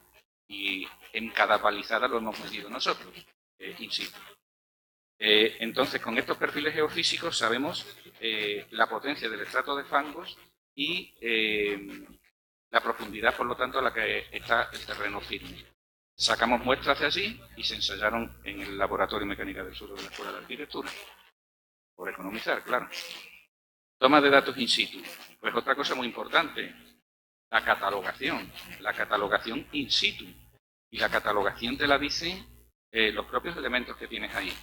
Este es un plano de las vigas transversales y donde están distribuidas por colores todos los tipos de vigas que hay. Todos los tipos de vigas que hay en el muelle. Las primeras, las del nivel superior. Y vemos que hay vigas originales de 1871, que no tienen marca, que son de hierro forjado, no de acero. Y a partir de ahí todas son de acero. Ya en la ampliación el hierro forjado se sustituyó por el acero. Y tenemos 2 empresas, marcas de 2 empresas, Skinning Grove England y Lanarkshire Steel de Escocia. Las azules más claras o más oscuras. Y después tenemos que esas vigas originales a lo largo del tiempo, a lo largo de la historia del muelle, se han ido sustituyendo por otras vigas. ¿Y por qué? Pues porque se estropeaban, porque se rompían, porque pasaban las locomotoras por encima, porque se oxidaban. Y esas otras vigas, sabemos la fecha y la procedencia por las marcas que tienen.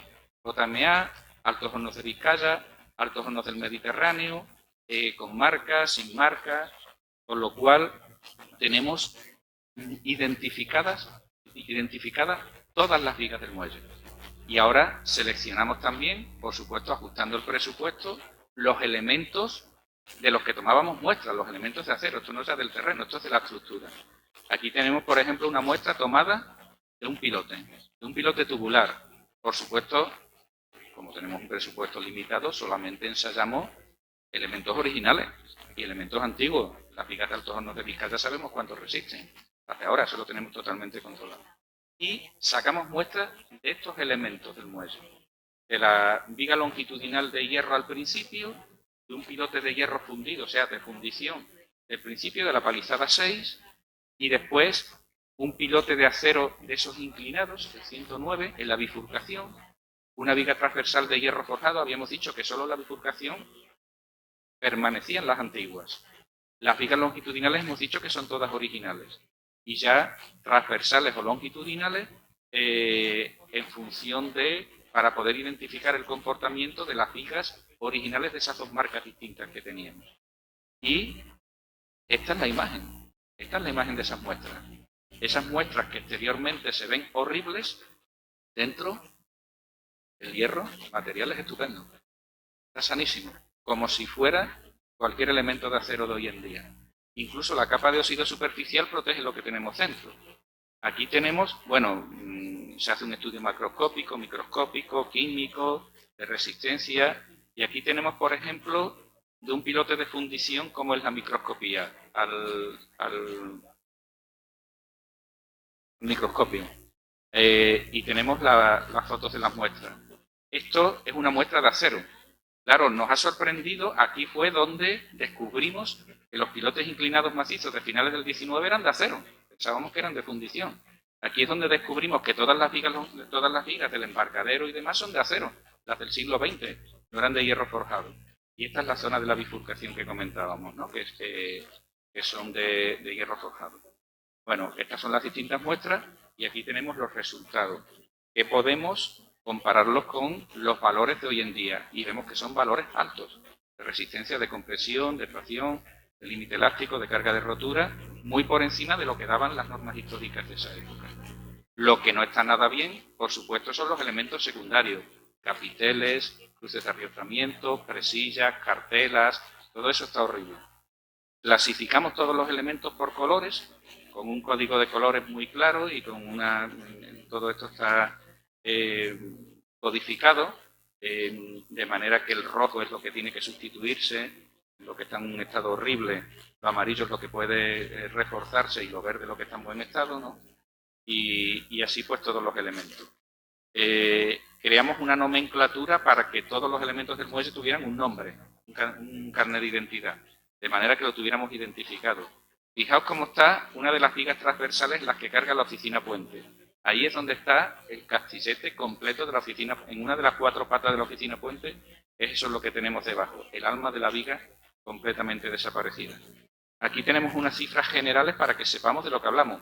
Hablamos de una estructura de 6.500 elementos con 2.000 toneladas, con una superficie perimetral de 48.911 metros cuadrados, y estas son las patologías que encontramos, la carbonización de los elementos de madera del incendio, el soterramiento, el desmantelamiento, la acción mecánica y química del agua, los elementos de madera, etc. Esto se modeló informáticamente. Como dice Cristina, nosotros nunca calculamos sobre la realidad, calculamos sobre un modelo que hacemos de la realidad. Y está modelado en 3 dimensiones, todos los elementos. Y aquí, como veis, están contando con la longitud de los pilotes original, larga, y la longitud hoy en día, corta. Aquí vemos la parametrización, la modelización de todas las zonas del muelle y demás. ¿Qué normativa utilizamos para calcular la estructura? Pues la normativa de hoy en día. Ahora está el código estructural, la que ha salido después del proyecto. Pero el código técnico de la edificación, la instrucción de acero estructural, las normas marítimas, el eurocódigo, la norma sísmica, etc. Hemos considerado las cargas del ferrocarril, de la locomotora y de los vagones. Hemos considerado las acciones verticales debido al tren de cargas ferroviarias, las acciones horizontales de arranque y de parada de los trenes, la fuerza centrífuga, las zonas en las que hay curva, y hemos considerado 3 sobrecargas, 5 kilopascales, 10 kilopascales y 20 kilopascales. ¿Qué representan cada una de esas sobrecargas? Pues el 5 representa una sobrecarga de paseo peatonal, de uso público. Es la sobrecarga que tendríamos en cualquier plaza o en cualquier edificio público. 10 kilopascales es que permite un tráfico rodado, pero un tráfico ligero. Y 20 kilopascales, tráfico pesado, tráfico de camiones. Esa sobrecarga de uso de 20 kilopascales es lo más parecido a las acciones de los trenes con las que se calculó originariamente el muelle. Bueno, tenemos la consideración del viento sobre los pilotes, hemos aplicado la norma sísmica y vemos aquí en esta imagen que los modos de vibración se concentran en la oficina puente, como es lógico. Es lo que está más alto, es como un peso fuerte, grande que tenemos en alto, y los movimientos horizontales pues es lo que hace oscilar como un péndulo. Las acciones de las mareas incluso, hemos aplicado las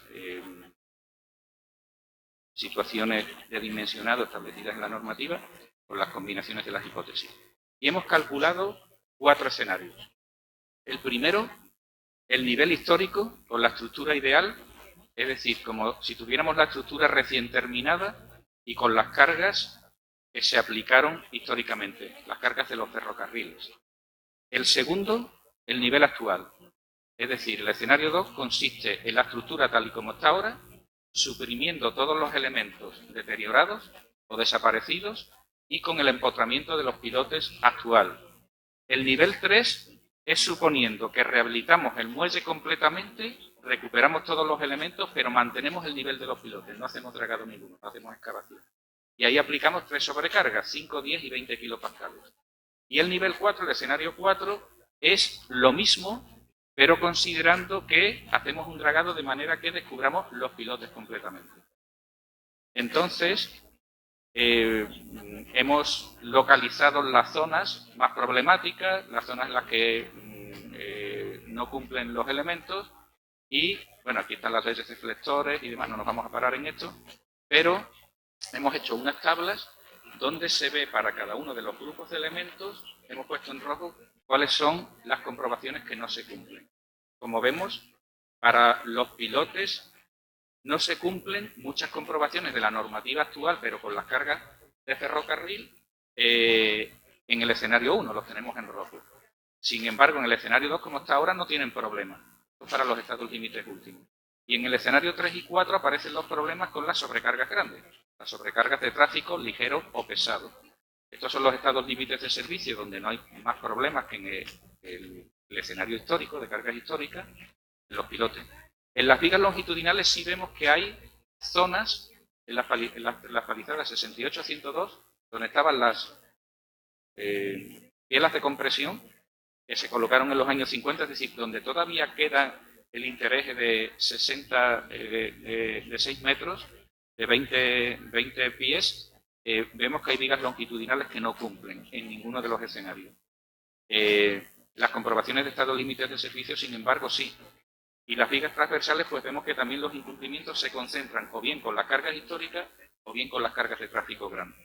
Hemos hecho comprobaciones manuales de todos los elementos y paso también ahora a Cristina para que explique rápido el cálculo del terreno y de la cimentación. Nada, vamos fatal, ¿no? Bueno, pues hemos independizado el cálculo a nivel estructural. Cuando Narciso comentaba el tema de los pilotes, se refería a nivel estructural, la parte superior, de los pilotes en su integración con el terreno, aunque obviamente luego a la hora de hacer el modelo tenemos en cuenta las dos partes, ¿no? Hemos utilizado, como he comentado, el programa Plaxis de elementos finitos, un muy buen programa para el tema del terreno, y ahí tenéis un esquema de, por ejemplo, cómo hemos modelado en el Plaxis en 3 dimensiones la zona del embarcadero, que es la parte superior que tenéis ahí, y a la vez luego hemos decidido trabajar con el Plaxis en 2 dimensiones, aunque la formulación es tridimensional, tiene en cuenta las 3 dimensiones, pero a la hora de formalizar muchos modelos y poder hacer diferentes pruebas, poder cotejar, que es una cosa que hemos hecho mucho, los cálculos por ordenador con cálculos manuales, para ir viendo que los resultados tenían coherencia, pues hemos preferido trabajar con el Plaxis en 2 dimensiones porque, bueno, pues por cómo es la estructura formal, ¿no?, de este muelle, por cómo funciona, hemos comprobado que los resultados serán los mismos y da una manejabilidad muchísimo mayor a la hora de, como digo, realizar diferentes tipos de cálculos, pruebas, etcétera, porque sobre todo estos programas con muchos modelos y con terrenos confluencia, terrenos blandos, tardan horas y horas si lo metemos todo en 3 dimensiones. Bueno, entonces hemos seleccionado, además de meterlo en 3 dimensiones todo el embarcadero, hemos seleccionado 30 pórticos, 30 palizadas de la manga de acceso y de la zona de entrada y una del embarcadero también para comprobar en relación a diferentes inputs o diferentes condiciones intrínsecas o extrínsecas que podían hacer que el comportamiento variara. Esto rápidamente lo comento y es, bueno, a nivel geotécnico estructural, pues tenemos que tener en cuenta, bueno, por ejemplo, la longitud de los pilotes, por supuesto, el espesor de los fangos, la profundidad que hay de sedimentos, también la rigidez de los propios pilotes, su carga, por supuesto, su resistencia, cómo son las roscas, que van variando también de dimensión, y también la cercanía a la zona de grava y arena, más allá de influir en la resistencia de los pilotes, es que influye también en la consolidación y en el tiempo por la senda de drenaje, en el tiempo de asiento, ¿no? Bueno, pues trabajando con un montón de estas hipótesis, al final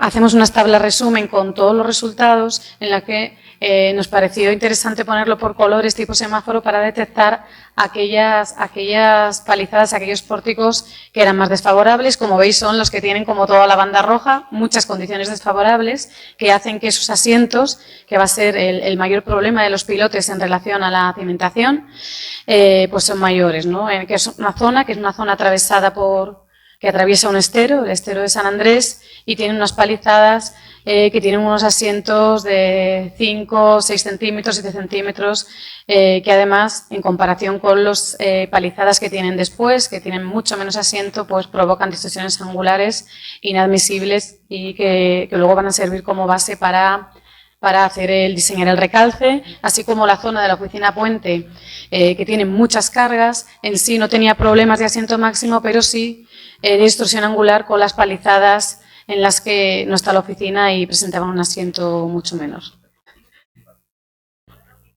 Voy a dar unas directrices básicas, porque ya lo que entramos es en el proyecto de la rehabilitación, de unas directrices básicas de las acciones y seguimos explicándolo allí in situ.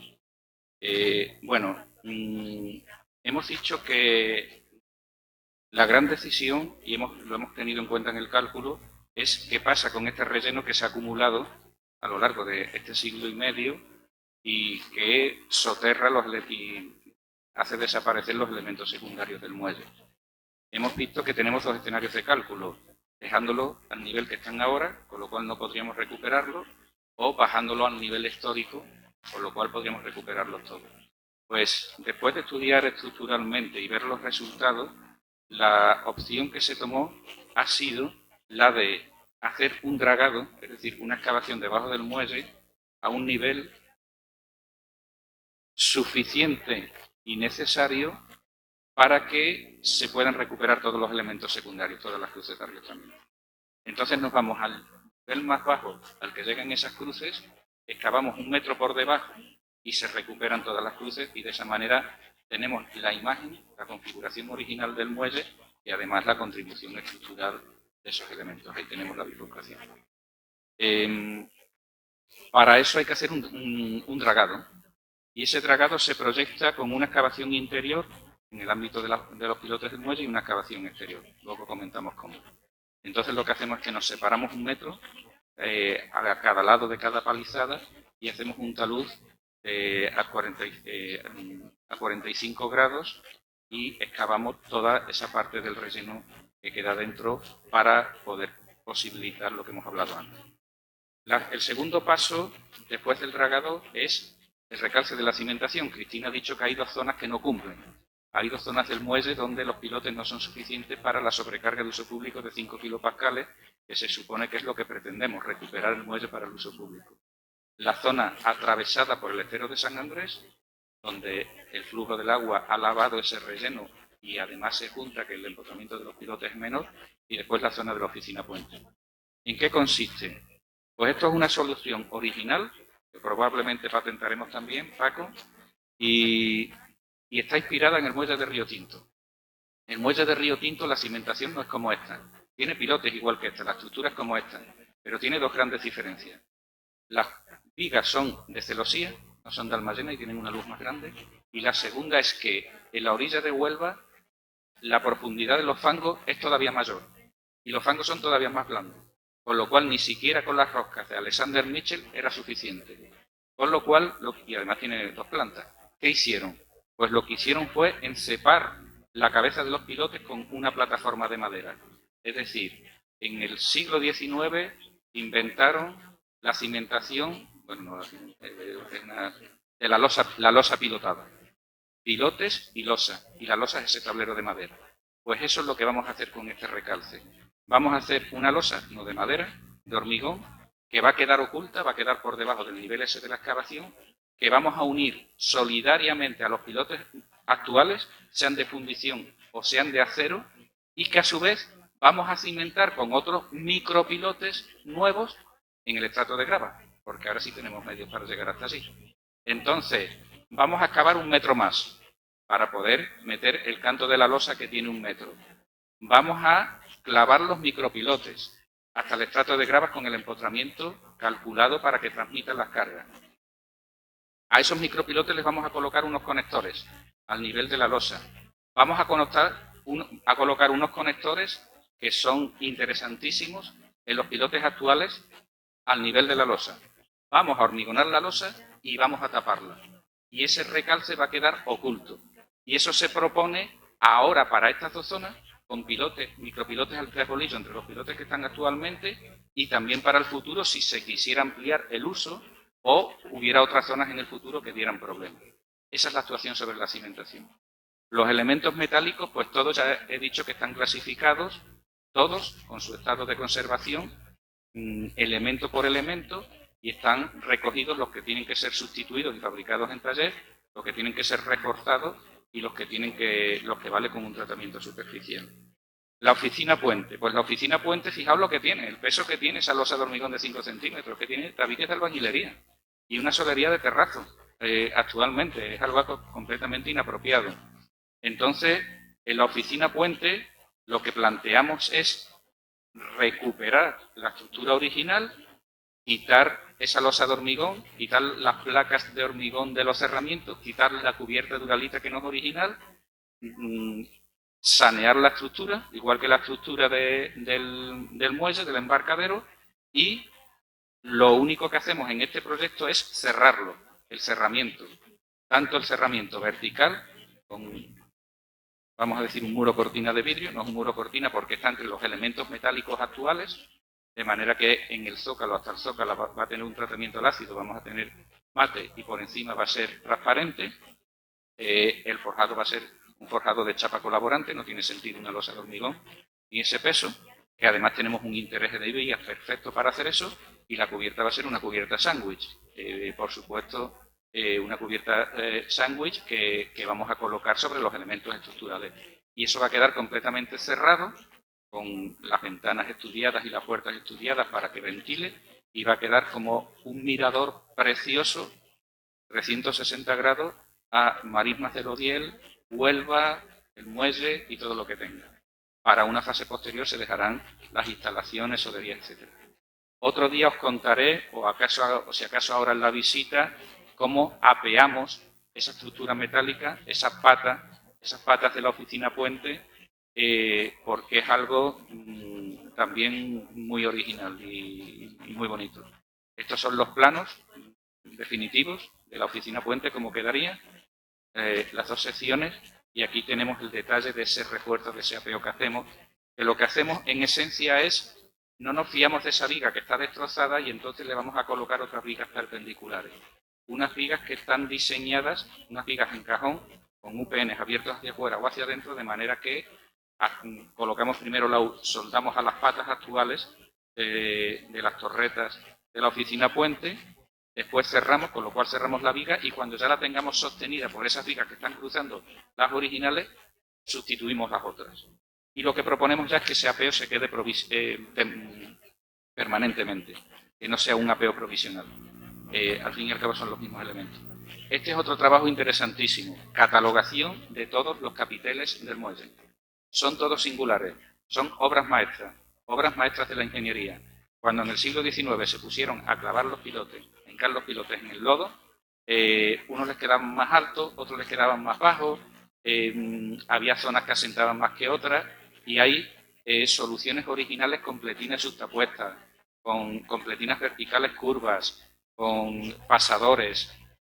Cada uno es distinto, como veis, y los hemos situado todos, los hemos catalogado todos, y hemos ideado también la forma en la que vamos a recuperarlos y a sustituirlos y a reforzarlos. Aquí tenemos un plano también en colores con todos los tipos de capiteles, y aquí están dibujados al detalle todos los capiteles. Ya digo que son como los capiteles románicos de las iglesias románicas, son obras de autor todas. Aquí tenemos los pilotes verticales, inclinados, los suplementos. Aquí está definido hasta el último tornillo, hasta la última pieza. Las camisas esas camisas que veíamos de refuerzo que se habían colocado donde estaban las bielas de compresión. Y esas bielas de compresión, esas camisas, son las que nos han servido de inspiración también para diseñar, este es un plano donde se definen las actuaciones sobre los pilotes y sobre los capiteles que están rotos, o deteriorados, u oxidados, o han perdido o tienen una grieta. Entonces lo que hacemos, igual que hicieron en los años 50, donde reforzaron las cabezas de los pilotes, ideamos unas camisas sectorizadas, bien en cuadrantes, bien en medias cañas, que las unimos a la parte sana y la unimos con la parte nueva con los suplementos que hacemos. Donde tenemos elementos de acero, soldamos, donde no tenemos elementos de acero, colocamos tornillos o roblando. Y tenemos sitios todavía más increíbles. Tenemos que colocar esas camisas abrazando pilotes de fundición, donde no se puede soldar y donde no podemos actuar por dentro. ¿Qué hacemos ahí? Pues utilizamos roblones ciegos. Roblones ciegos que ya no están en la normativa, estaban en la antigua EA 95, pero desaparecieron con el código técnico, pero gracias a Dios estudiamos en esa época, ¿no? que pudimos aprenderlo. Aquí tenemos las vigas y tenemos el plano de vigas también, con refuerzos, con rigidizadores, sería para tener más tiempo. Las bielas de compresión, los planos en los que detallamos los refuerzos de las bielas de compresión y la sustitución de todos los elementos. Esto es unas zonas muy singulares de contacto entre la estructura de defensa y la estructura metálica, donde se unen una a otra porque desconfiaban de que tuviera suficiente estabilidad la madera. Los norais que son 9, se limpian, se sanean y se mantienen. Pero no solamente eso, sino que algo muy importante. Yo no creo, es cierto que la estructura de defensa hoy en día no sirve para nada y no va a servir para nada en el uso público que se le dé al muelle, es cierto. Con lo cual podríamos pensar, bueno, pues vamos a quitarla. Y yo digo, ¿por qué? ¿Para qué? En el muelle de Río Tinto se quitó, no está. Pero esa no era la imagen que tenía el muelle histórica. Entonces, yo creo que es preferible plantear la eliminación de los elementos que estén muy degradados, por supuesto, no reconstruirlo ni mimetizarlo, pero mantener los elementos que estén bien, sanearlo, darle un tratamiento de protección y que queden con un carácter didáctico y pedagógico, como un vestigio de lo que había. Es una lección que nos está dando el propio monumento sobre cómo era aquel trabajo, sobre cuál era la función de ese elemento y por lo tanto cómo era la vida entonces. Esto es muy importante, importantísimo. Es una planificación de todas las operaciones del muelle y el orden en el que se tiene que hacer. Si esto se hace mal, se arruina todo. ¿Por dónde tiene que empezar cada una de las actuaciones? Por ejemplo, el granallado de los elementos metálicos, dependiendo de su resultado, tendremos que reforzar o sustituir más elementos o menos, porque nosotros hemos prescrito eso y hemos hecho la medición en base a la situación actual que nosotros tenemos estudiada. Pero en el muelle de Río Tinto ocurrió que cuando hicieron eso se quedaron sin sección. Por ejemplo, lo que hemos dicho antes de la oficina Puente. Y para eso, en eso juega un papel muy importante el tramo, esa plataforma metálica que hemos comentado y las medidas secundarias, ¿no? Las medidas de... seguimos hablando en la visita. Muchas gracias.